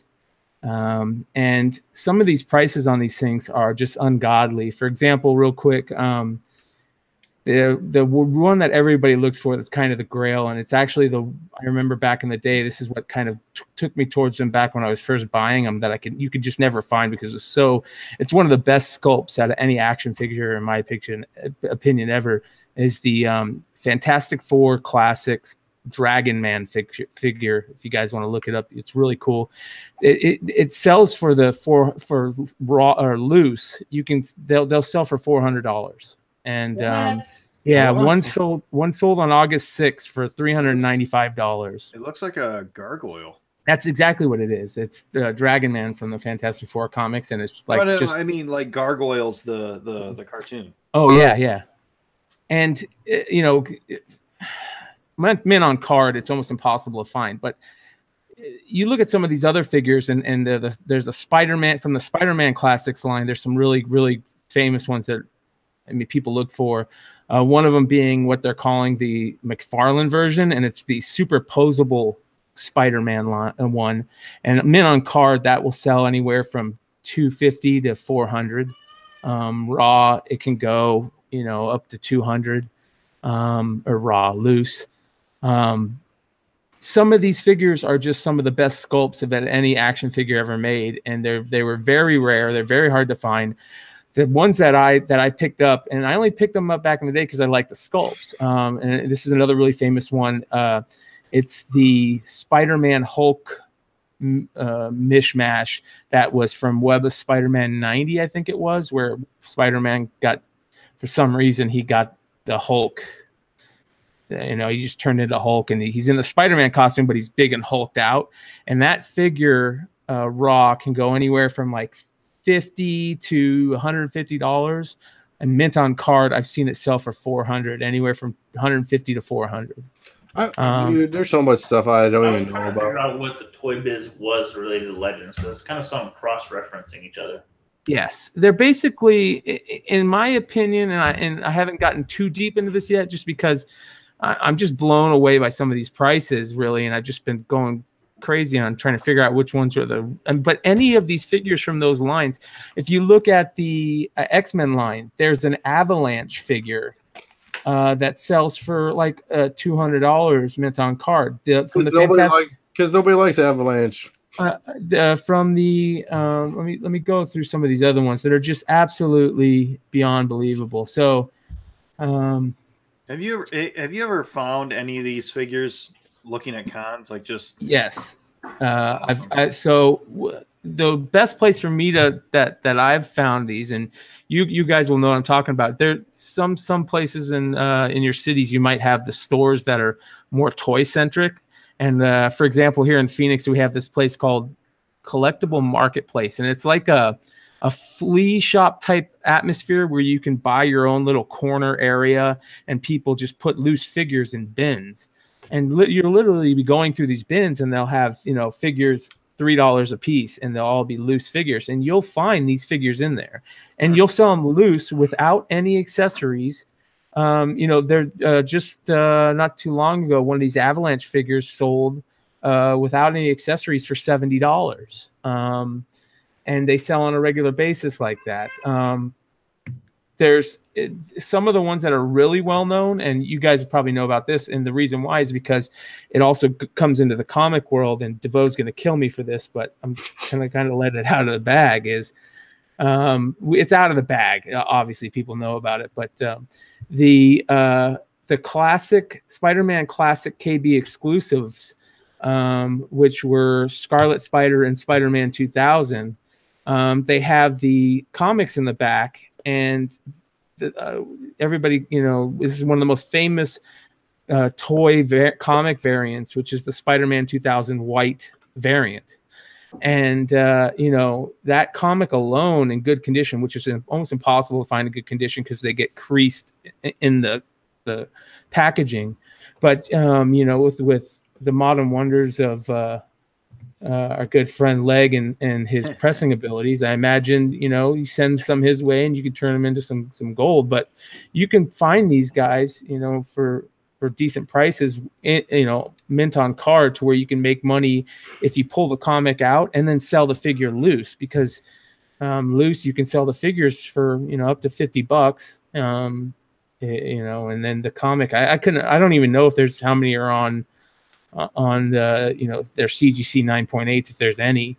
Yeah. So I've done some research on this particular one, and yes, Devo's going to whoop you in the ass. Yeah. Yeah. This particular packaging, I've bought a few, and the package itself is terrible for the book. Yes. And even though it's a white book, it's got a black border. I've bought 3 or 4, and I don't know that any of mine are in the 9s, even with the press. They just have so many bin points. Yes. And but I will say that the figure is probably a $20 sale raw, maybe 15 to 20 on this. Yeah, but you find I think the market's a little flooded on it. The book's still a good get, but man, the design of this package is killer. So some of the other figures that sell for decent amounts that are just amazing figures. They did a Hulk, Incredible Hulk Classics, Toy Biz, and they have this Mecha Hulk figure. And you guys should look it up. It's absolutely beautiful. It's gorgeous. And it'll sell for 100 to 150 in loose. They have in the Hulk line, they did a Mr. Fix-It and a Smart Hulk. Those sell for $100 mint on card. There's a Nightcrawler from the X-Men Classics. That's the version of the Nightcrawler from the X-Men movie, the original X-Men movies with Hugh Jackman. That sells, can sell for a couple $100. There's in the Spider-Man Classics lines, they got some other cool figures. They got the Toxin figure. They got some really cool Venom figures. I think this whole line is it's absolutely beautiful treasure hunting material. Get out there and start looking for this stuff, and you'll go down a rabbit hole, but I think that this is the type of stuff that people are just really clamoring for, this type of stuff. And there's a couple that I'm not going to talk about, and I know DeVoe's going to kill me, so I'll send some free cornbread his way just to try and make up for it, or maybe send him. I got a couple of I'm sitting on a couple of the mint on card to $20.99, so we'll see if I can make it up to him. But I've been wanting to talk about this for a while, just because I think it's absolutely amazing. And this is the type of stuff that I know people really like listening for. So definitely go out there and do your research on these Toy Biz classic, Spider-Man classic lines, Fantastic Four classic lines. They did a really cool in the Fantastic Four classic line. They did a Super Scroll where he's but there's a variant where he's see-through, I believe. He's clear. There's a Invisible Woman where he's clear. Those sell for $50 to $100 mint on card. The Spider-Man classic lines, some of the ones are just ungodly expensive. And you can find them out there, in cons when you walk by a thing and they just got tubs on the ground, because a lot of people don't want to look. And the money that can be made in basically anything in our culture, comics, toys, video games is ridiculous. You just got to do the work, and I know it can be tough, but it's the fun thing is also figuring out what's out there. So you know what else is beautiful? When I gotta hang out in booth 1026 a lot at Baltimore. You guys gotta look at Baltimore, the exhibitor info. 1026. That's where I'll be at. What you said that earlier, but I couldn't find it on the map. Who's going to be in the booth 1026? Our girl Jenny from the block. So anybody want to see me? I'll be around there. Well, Dino has posted his spot, so. Yep. I guess we're going to get some books signed for her. I have no idea what you're talking about, man. Jenny Friesen? Oh, sure. Ozzy found that Voltron book the other day. Yeah? Yeah, I don't think it was super high grade, but he found it for cheap, so that's a pretty good score. Did he find it locally? He did. You boys got some underground stuff going on over there. I need to come back there. Yeah, I was there with Mr. Nebo. I need to come back there and visit the Xerxes boys. Come steal our home turf. Well, Mr. Stein has raped me there, so. Hey, you found that bone one in my area. Yeah. That was more of a project book, though, that Mr. Kenyon works on wizardry on. Well, I know, but I can't believe you even found it. I don't find books in other areas. It's weird. Oh, I don't go a lot of places though. I mean, I can't find books in mountains, so let's figure that out. I'm going hiking, Stein. That's our new thing now. Hiking. So. You're gonna find have you ever done that? What is that thing where you go looking for those boxes and you gotta find them? Geocaching. Yeah, that looks kind of cool. Do they still do that, or do people still do that? Do. Yeah. I do what's that with the discs? Golf or disc golf. Oh, frisbee golf? Yeah, in the mountains, bro. What? Frisbee golf is awesome. It is awesome. I gotta That set a involves disc. Grateful Dead and Fish and that type of music and too.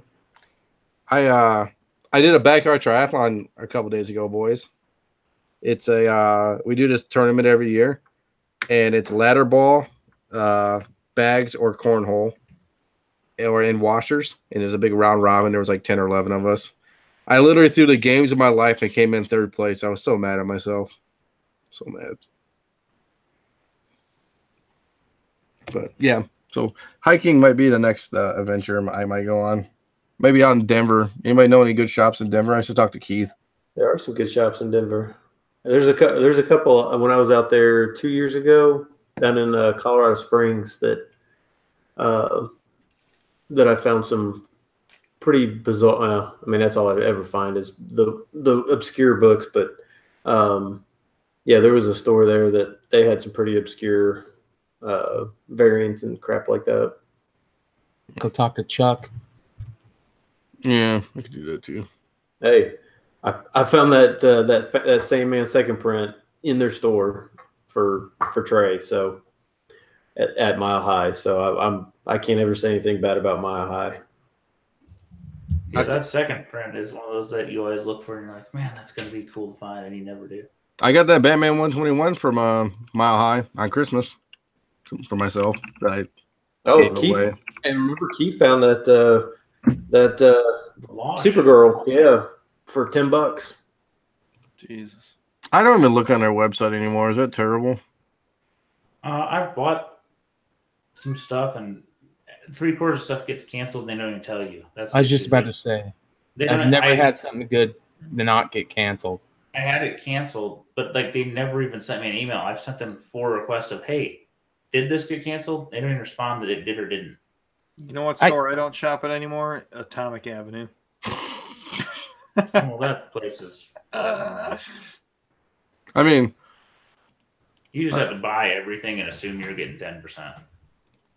I got one for you, Z, that kind of came up recently that I totally forgot about. That Nightwing, that Tony, that Olivier Nightwing variant with the skull. Remember how we bought that pre? Oh yeah, that shitbird didn't send. Wait, and did he send you anything about money or anything? Did he cancel it? Well, we were talking about this before the podcast started, me and Paul. And you go to his eBay, and his eBay for the last month, and not just those things, just things in general. I don't know if something happened. Like I'm not. I hope everything's okay. To be honest with you. Yeah. I don't know if something drastic happened to him, or because he got a bunch of negatives. Oh yeah. Well, I mean, I sent him very polite requests through eBay. I sent him Hangouts. I sent him 2 more requests for eBay, and I just sent him because response, and I finally just opened a PayPal claim. I'm like, dude. How long ago did you open the PayPal claim? Maybe 4 or 5 days. It's not been that long. Okay, good. Because you talking about it the other day and in that hangout, it was like I totally forgot about it, and that made me go, I wonder if he's talking about that one that we bought. And I was worried that we waited too long. It's after 60 days on eBay, so you can't go through eBay, but you can go through PayPal. Okay. Because PayPal is 6 months or something crazy, and I gave him more than enough time to respond. I actually have him on my watch list. If he posts anything else, I'm going to report him to eBay for pre-selling. Because you're not technically supposed to pre-sell on eBay. Correct. Yeah, I got it taken down on eBay. I tried to do it once. I will nail his butt. See, the weird thing is that I bought something from him too, and for people on the listening that doesn't know, we were talking about some pre-sales on eBay for some graded books, but so my book arrived fine. I messaged the guy. I said, hey, thanks. It arrived safe. I really regret not buying, that Nightwing book. Let me know if you have any extras, blah, blah, blah. And, we're kind of just chatting back and forth. And, he said, I'm looking to hear back about those this week, because he was kind of a little bit nervous about the grades that would come back. And then it was just ghosted. So I don't know. I'm just hoping. I hope everything is okay. But I think he if it is okay, I think he just didn't know what he was doing. If it is okay, then that sucks because he should have just manned up. I have a feeling he thought 9/8 were easier than they were. Yeah. And just assumed he'd get, send in 20, get 15, and Yeah, It's a dangerous gamble, man. yeah. That's something good to talk about. Like what's your guys' luck been with those pre-sales? I mean, I don't do them. I don't want to do them. I only do it with people with guarantee. I mean, like Scott and Trey did it, but if they didn't get it, they refunded you ASAP. Right. Yeah. Well, that was a totally different thing. That was just I don't within think they the should group. allow it on eBay at this point because there's too many people that don't know what they're doing. Yeah. I mean, and honestly, if there's a trusted entity and they've got a presser and they've got some things and they tell you up front you're going to pay for it or not, that's a different beast. As a businessman, though, it doesn't. I mean, you're not making any money technically. I mean, no, you're not. You can't sell it cheap enough to make money. Yeah. So I think that's why this gentleman failed, is he just was thinking, I'll probably get 80% 9/8, which is not usually the case. Yeah.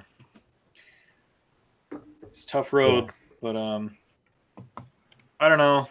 I'm excited for my my Baltimore subs, my weird Baltimore subs. Did you guys know there was a 1989 Nightmare on Elm Street magazine? Yeah, I actually own a couple of them. I own a couple of 1 and 2, and they're gorgeous covers. And they're really hard to find in good condition. One signed for $165. Huh. Talking about those magazines, thing that I wanted to bring up. I heard Big Leg talk about it on Principle, and me and Z have talked about it before with all the Captain Britain news and it seems like and the Batman Damned and some of those bigger magazine style books might be because they're so hard to get in good grade. There's some really, really good books to find out there. And I know with all the pressing stuff and how hard it is to press some of those, maybe spec-wise, those are some really good books. That Nightmare on Street book. There's some really killers in the magazine style size. Halloween. I think Halloween's a good one. I think there's a Halloween book, the Mike Myers book. Hard to find too. Does anyone know the Warrior books? Can Batman Damned cannot be graded at Baltimore, correct? Correct. It's magazine size. They don't do magazine size on site. Yeah. So speaking of magazine size, Z, I think you were or somebody was saying like they just don't do this. The magazine size comics have not been upgraded to the new CGC label just because. Well, I had a Captain Britain. Last I submitted, they were still running through the old cases. The case, but is the case different than the label? Is the label slot larger? Is that why? I probably bought a ton of those size labels too, I imagine. I don't know. I'll ask him. I just had a Captain Britain number 8, the magazine style. I had that graded about, I don't know, like 6 months ago or something, 8 months ago. And I asked if they was going to be the new case, and they said, no, we're not going to, there's no plans of that anytime soon. I don't care about the case. I don't know. I just like the new label too. I think it stands out more. I think it's a combination. You get A or B, and I'm betting until they run out of stock, they aren't changing either. Right. Paul, you're so funny. What? You're just funny. Just sub your books, man. Jeez, OP, it's your magazine. Just sub them all. That's my reward for getting rid of all my baggage comics. I'm gonna finally submit my turtle books. You should have done that a while ago. I know. They're sitting up here in the heat, getting cold, getting all warped, dripping. Hey, did you see that note I sent you, Paul? That store in Kentucky that I've gone to before, that they picked up a Turtles 1 8.5. No. First print. You sent that directly to me? Yeah, I thought I did. Maybe I sent it to the other Paul, but That book is a beast. Like I'm like, why do we not buy copies of that before? Man, that one is a beast. I think I brought that story up to my or I mentioned Turtles and my LCS guys. Like, yeah, when that book came out, like I got a handful of them, and I just thought it was shit. Like, or I just thought the story was gonna go nowhere. So I mean, it happens. You hold it, and you're like, this is garbage, and then 20 years later or whatever. I saw some of the second prints of that thing and third prints were going for ridiculous money. It's kind of that's what's on the uptick. Is I mean, you can't get the first prints for a reasonable $1, so then the second prints went up, and then the third prints are climbing. So I've flipped some second and thirds, and I at this point regret it because they've jumped pretty good. I think I saw a third print for like $375, sold for $375 at one of my local shops the other day. Raw or graded? Yeah, raw. Yeah, I've had a few thirds, and I did actually enjoy just flipping through it and reading it as it is, but I think I was happy I flipped a 50 for 100 or 125, and now they're triple that. Oh, you know what we didn't talk about since he hasn't been on the show in a while? Top 10. Yeah, it's true. Oh, I have not been on. My apologies. No, it's okay. Anything you're thinking about or doing, or we're the Open Door podcast. Man, if I wasn't so busy, I was actually surprised that the Batman Damned book was. I'm shocked by it. I picked it up the day of just because I wanted to read it, and I did the same thing. As soon as I walked up to the counter, I was like, "Do you got any magazine size, bag and boards? Because I don't have anything." And I didn't even look. I hadn't even looked to see what they were selling for. Got home and I was like, "Oh, they're selling for like $15, $20. That's amazing." Then 3 days later, they're 5 times that. I'm shocked, but I think I got mine on Saturday at my LCS. So I don't know if and they had like it was limit 1 per customer, but I mean they had at least 8 on the rack still, all of cover B, but and I just on a whim went there because I needed some supplies, and I flipped it quick. Is anybody watching this Pittsburgh Tampa game right now? Yeah, I've got it on the background. Me too. Oh my goodness. Me too. It's gonna flip around, but I was surprised too, Ben.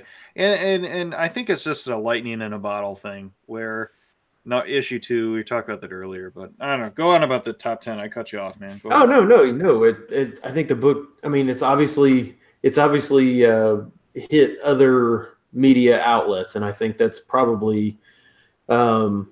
I mean, it's kind of like when Rick and Morty. I mean, it was a decent book. I remember I picked it up in the dollar bin and sold it for $20 and was like, "Yeah, sweet! I've sold Rick and Morty for $20." And then it hits, Comic Book Men, and all of a sudden it's $150 book, and then it, blew up from there. I think that's probably a lot what happened with this is most people were buying them, comic people, but once it hit mainstream media. That's probably what, caused all these other people to start buying them. Cause why would you spend $80 if you can still get it even at this, right now, you still get it at Midtown for $60. I don't know why but if you're not comic book savvy and you're just some random person like, "Oh, I want to buy that book," you're going to go to eBay and buy it. So, I think some people forget about that, and we kind of slam people sometimes for like, "Oh, I can think of way better ways to spend $100," but that's just because we know comics, not because the general public does, and they see something that they're talking about on CBS News or something like that, and they're like, "Oh, I'm going to buy it." So it's I know there's, it's kind of that same mentality with some people are like, oh, there's no way I'm spending, $600 on, or what was it, $900 on that. I mean, I put that Moon Knight Sienkiewicz, variant on there.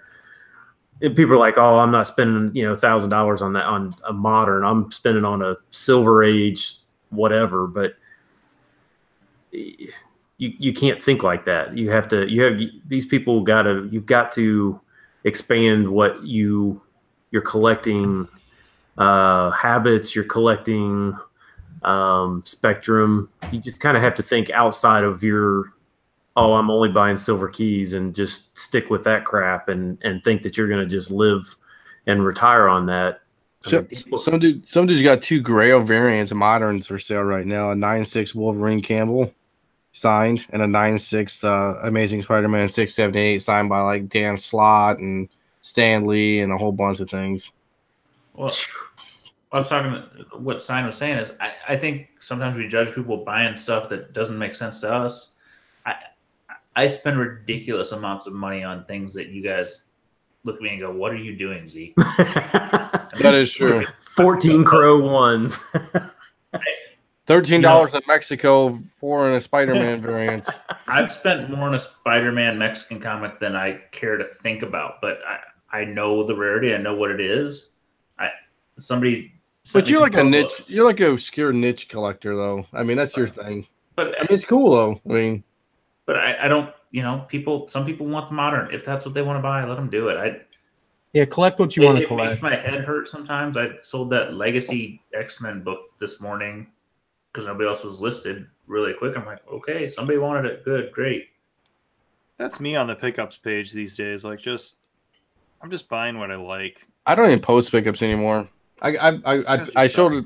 Oh yeah, I did show in the group chat though that one DC horror book I picked up, The House of Mystery 205. So. Yeah, and I just dude, those DC horror. Hey, Hey, I agree with you, Dino. I love those 70s DC horrors. Who just did an article on those? I think he did Neil Adams Focus not so long ago. What was that? Is that Stanchek or somebody else? Oh yeah, I remember seeing that. Nobody talk that. about that, okay? And nobody likes 70 horror stuff. Don't worry about that. But yeah, I don't know. I mean, this market is so bizarre, and for you to criticize it just doesn't make any sense. I mean, if there wasn't this much buzz with some of these, I mean, who the heck is spending $200 on rags? Number one, I don't know. I don't know. I don't care. I mean, I could care less. People blew me away. No, it's the people. I'll tell you what it is. It's the people who think they're going to spend $200 now, and it's like Rick and Morty, right? Oh, I'll buy it for $100 or little land variants. I'll buy them for $200 and $300, and then they'll sell for $1,200, $1,300, whatever. They're trying to. I guess. I mean, I don't know. I don't know about you guys, but I mean, even when I got back into this, I mean, I collected them, in the 80s and 90s, and when I got back in, I don't know, it was probably issue 18 on Batman New 52. So I mean, it was like a year into that. So what is that? 2012, something like that, 12, 13, somewhere around that range. I mean, I was scared to death to spend $100 on any book. I mean, I was like, I'm not spending $100. That's stupid. I mean, I'm not. And so I don't know. I mean, I don't know who's buying them. I don't really care, but I mean, it's definitely escalation. I mean, there is no, $25 used to feel like a lot, and now it's like it's nothing. People buy 6 of those a week, right? I mean, it's crazy. Shop variants. But if there wasn't that buzz, and maybe this is my opinion, and maybe you guys have a different opinion, but if there wasn't so much buzz around some of these books that go from, that are like quadrupling in price in 2 days. I mean, even that link that I sent you there on that Spectacular Spider-Man 90. I mean, the highest sale ever for a 9.8 on that was what, $300? Mm-hmm. And one just sold for $540. I mean, it's not small, but I mean, if there's not those kind of books that just blow up, all these silver things that everybody's like, oh, or a lot of people are like, oh, that's all I'm buying is just I'm putting my money, it's safe or whatever. You would have no buzz on any of the people wouldn't have any money to spend on those because and the problem too is how many times have we talked about, even on your top 10, how many books on a top 10 actually become key books in like a year after that? Not many, right? no, not many. I mean, no, it's not. But we need that. We need that hype. That yeah. And it's not anybody in particular. I didn't see anybody, talking about any half of these books. I mean, let's talk about Rags. Let's talk about Rags 1. How many people think Rags 1 is going to be $200 book in a year? Nobody. I'm telling you, nobody. No, but you know what? I'm gonna still back Stein up on some things. Is somebody's buying these? Somebody's setting a high price point. There's a couple books I've bought in the last year that I'm reasonably sure, at least at one point, I was the high sale.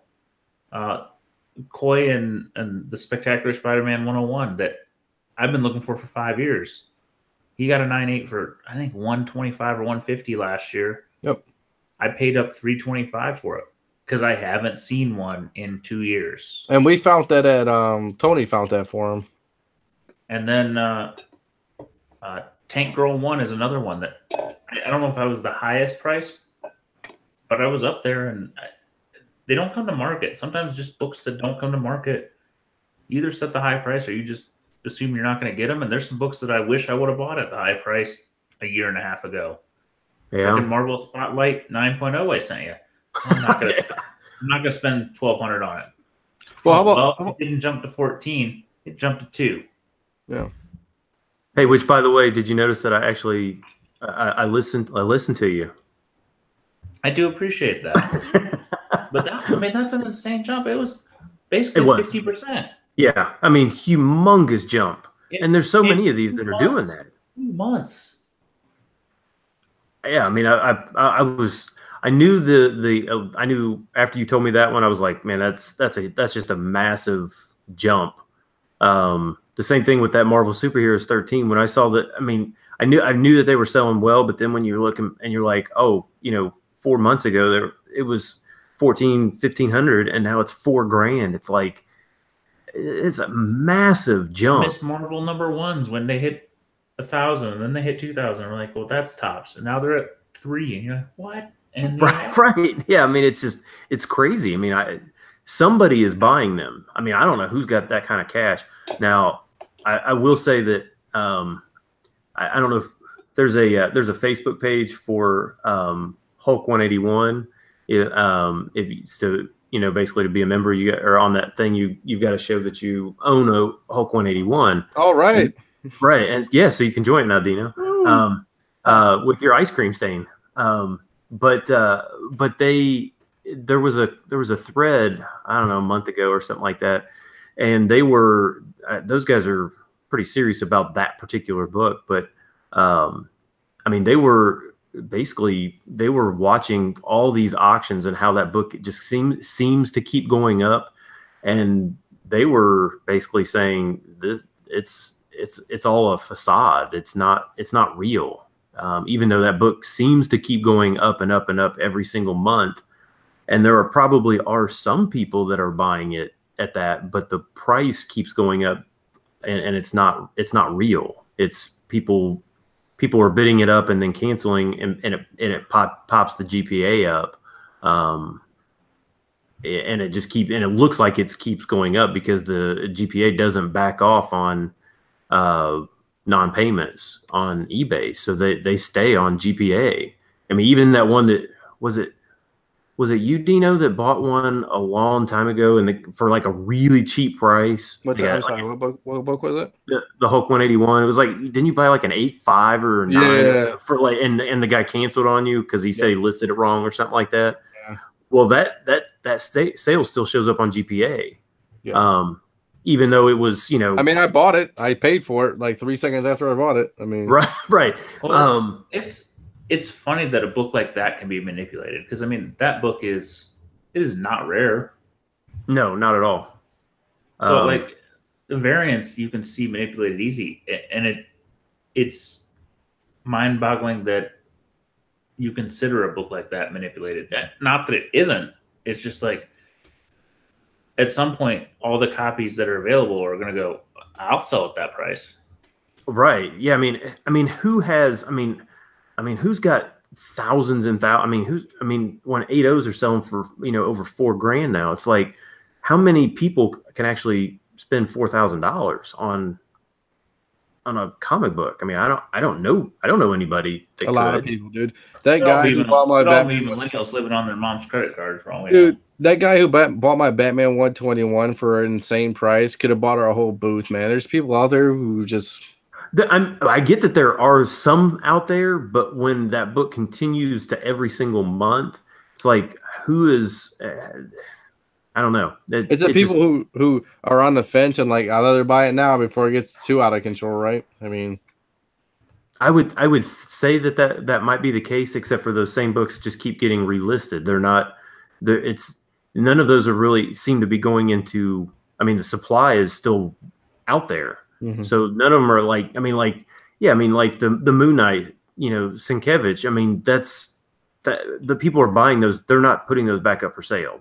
It just doesn't go up for sale that often. I mean, even that Gamora. I mean, it's just not that there's not that many of them to even buy. But when you type in Hulk 181, I could probably even just type there's it in 122 or something right now. Yeah, it's crazy how many. There's right now on just available. Well, so here's a story for you because it boggles. It makes my head hurt and I can't figure it out.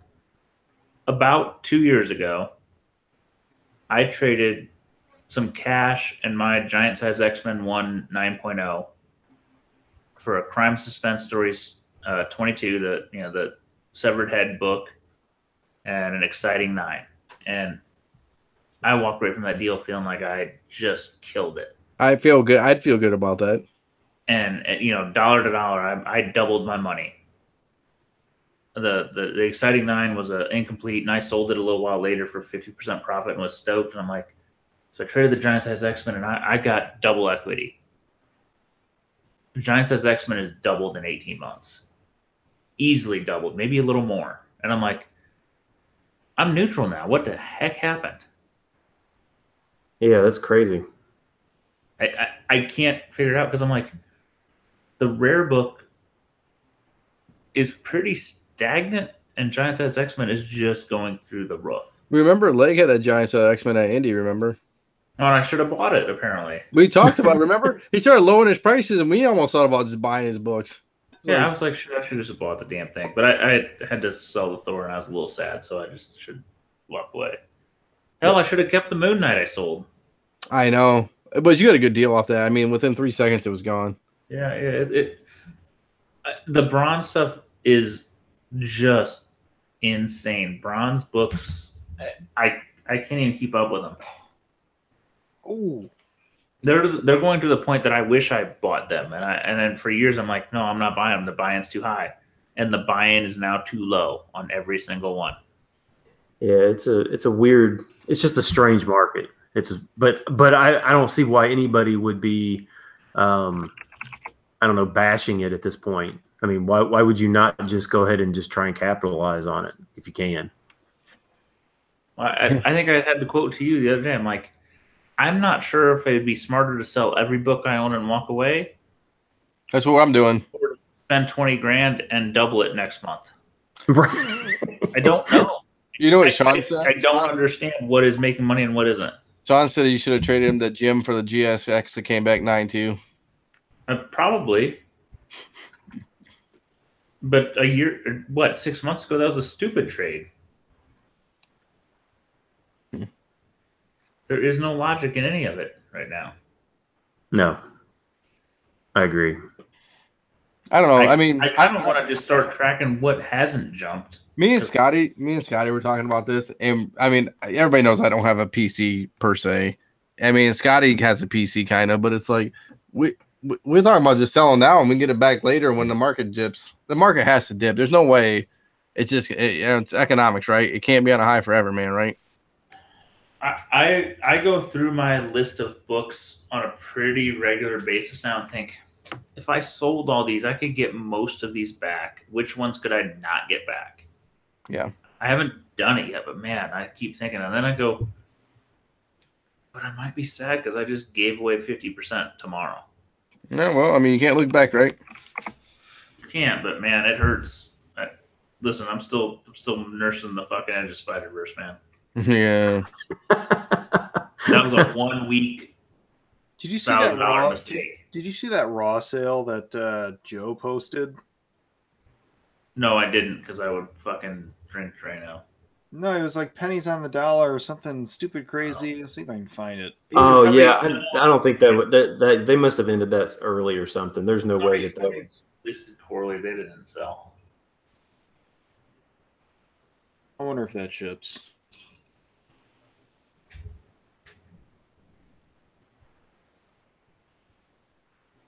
What?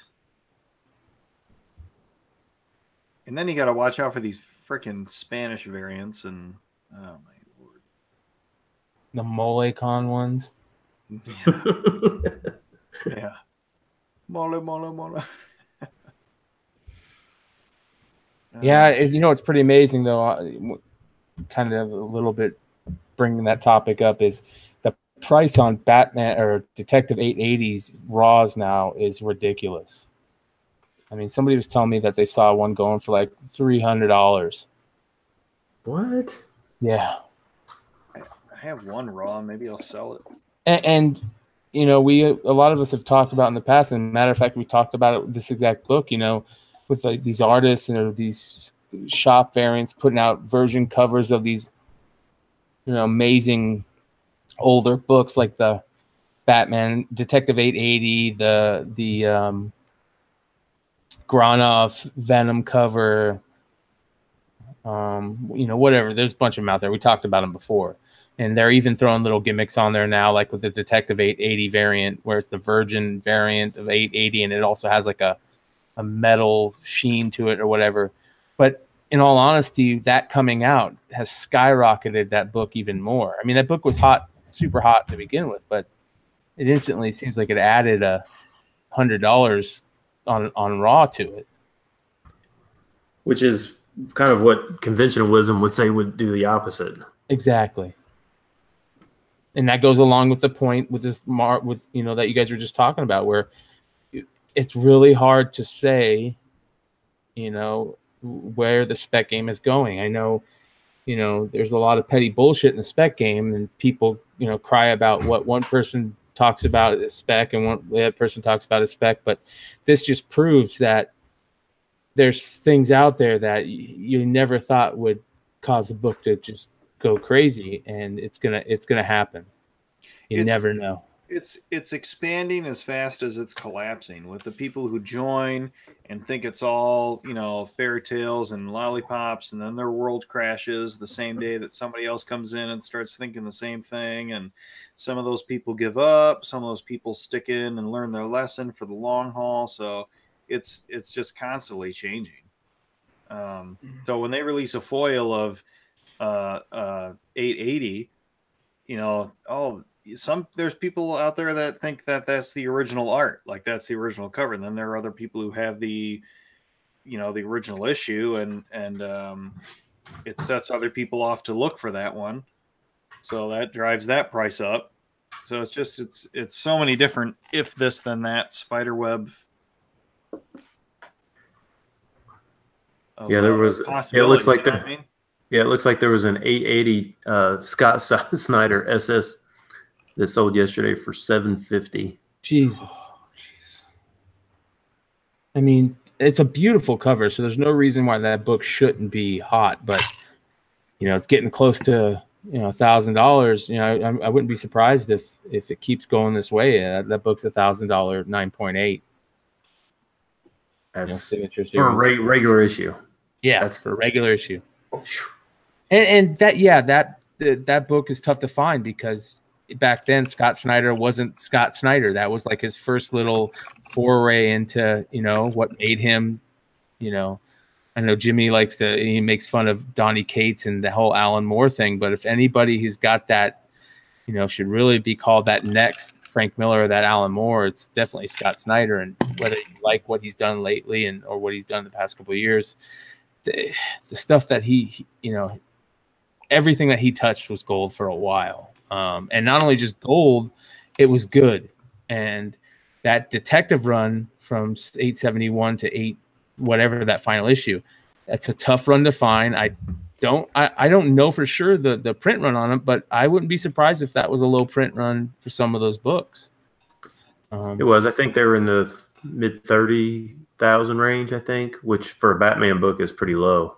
Yeah, and then it's got that perfect storm with Jock. I mean, Jock covers are. I think that everybody freaks out about Matina and Delato and some of those guys, and I know Jock's up there, but I think that, in all honesty, he should be at the top, just because he's different. Some of the stuff he's put out has been shit, but that's with every artist is going to do that. So that 880 cover is by far going to go down as one of those covers that just beyond iconic. Oh, for and that sure. That 871 cover is another great cover. I mean, all those covers in that run are basically good. What do you think of some of them are good? What do you What's think? that? What do you think of the 871 second print? That's what I was just getting at. That 871 second print and that 871 cover is a great cover. And that being the first Snyder and Jock Batman, the first Snyder Batman, the first Jock Batman, when I think was like Legend of the Dark Knight. He did a 2-issue run on that. It's one of his early. I'll tell you that in a second. I got that here, but that being the first Scott Snyder Batman. I mean, look at the first Frank Miller Daredevil or the first Alan Moore Swamp Thing. 871 for a while there was a $50 book raw. I think, if I remember correctly, but not. You look back at some of those other creator first and. A Daredevil 158 9.8. I don't even know what it goes for, but I could imagine it's ridiculous. There's some of those books, where those iconic creator character, books, the firsts are ridiculous. So I could see that being one, and then that second print being. Low print. It's got a different color. I know it's the same art, but being the different color, we all saw what happened with that Batman 5th print and the Batman 4th print. And I know, I can't remember who it was. Might have been Sean. Somebody talked about it on UD. The Batman, the Walmart print of that first Batman.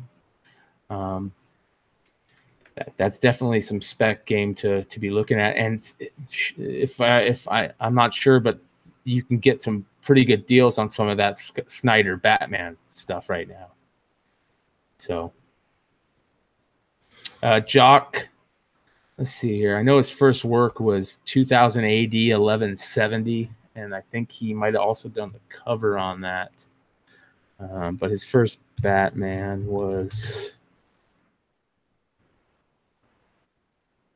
I'll play that right now.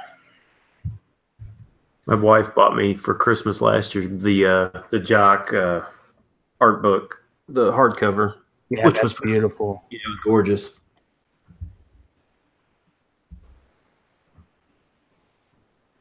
I just recently saw a print he did of the Joker Batman from the Snyder, whatever that, I forget, the Man Who Laughs, Batman Who Laughs. He did a print. I don't know if it was a cover. It might have been a cover that just flew under the radar. But it's gorgeous. Jock did a print of the Batman Who Laughs that is just beyond gorgeous. And I wish it was a cover. Maybe they've already shown that on the cover article on Comic Book Invest. I'm angry at myself for spacing on the name. Showing the covers that should be some of that really great art out there. Well, Stein just sent a link to his 2015 article in the Hangout chat. Yeah, it's hard to believe that one, it's hard to believe that I've been on that website, writing stuff on that website since 2015. Right. That's crazy. So much money you've made. Gosh.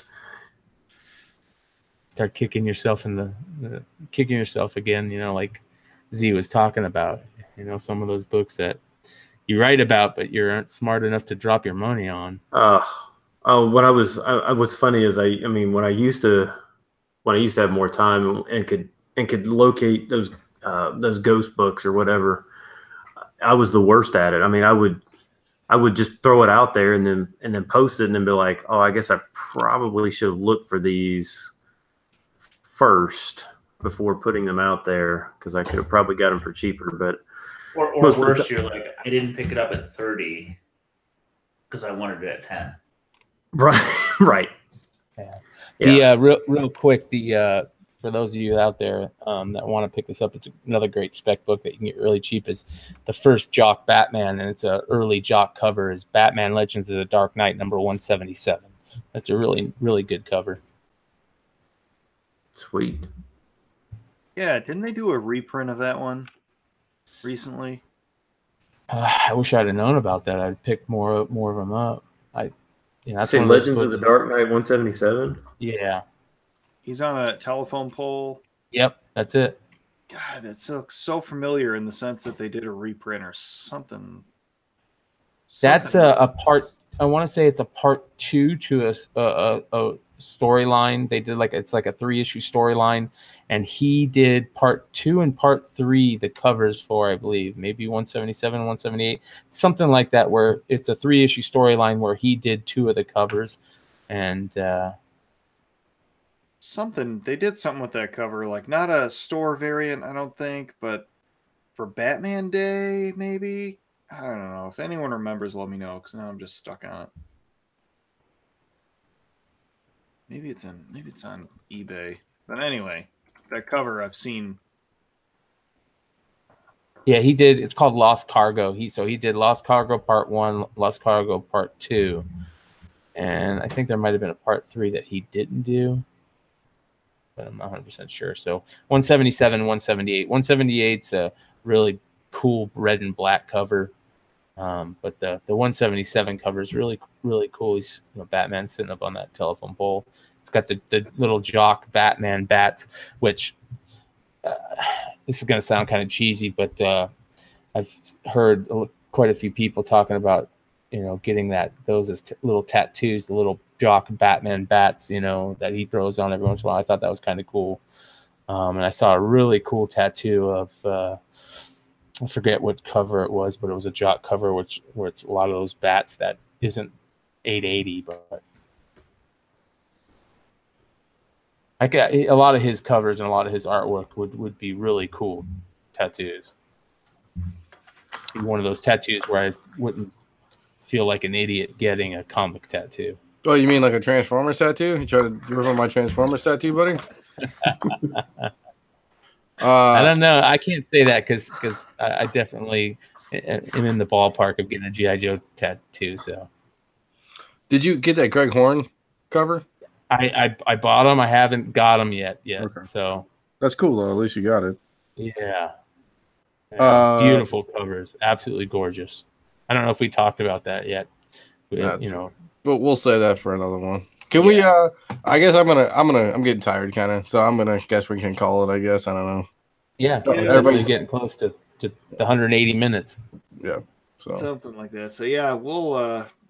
I don't know what's gonna happen in the next 5 days or so, but I'm sure Jimmy will have YouTube Live going. So something. Yeah, we'll have to figure out a way that we can do an R-rated show or something. I won't post it on YouTube. I was just posting on YouTube and not iTunes. Yeah, we'll figure something out, but I'll make it on my own account. Pray for us. I thought I heard somebody talking about the new CBSI EBZ or whoever that guy's name is. So I was hoping that was going to debut at Baltimore. The what? That they were talking about on UD There's that YouTube guy that goes around live streaming everywhere. I guess that's the new thing. Goes around showing up at people's houses and they pay him to slap them. I don't know, man. Yeah, there's some crazy stuff out there. Go get in the YouTube rabbit hole. Well, with that, I guess we're gonna see what's. I guess I don't even know when our next one It's is. gonna be October. Oh, right after October 8th, right after my birthday. My birthday's on the 6th, boys. Ugh. I mean, unless we do like some special post Baltimore, I don't know. The I might 8th not for show up sure. there. I don't know. The 8th for sure, and I don't know. I might be in commission. I got Balmer this weekend, my birthday next weekend. It's gonna be terrible. Damn. Oh. All right, boys. I'll see most of everybody. Yeah, have fun, guys. On Thursday. Definitely have fun. So Lots of picks. yeah. If you follow, usually we post a bunch of pics on CBSI, like the main page and stuff like that. So it'll be a good time. But all right, boys. I'll talk to you. Some of you guys on Thursday, and some of you guys next Monday. So Good night, gents. That's good. yeah. All right, boys. Later.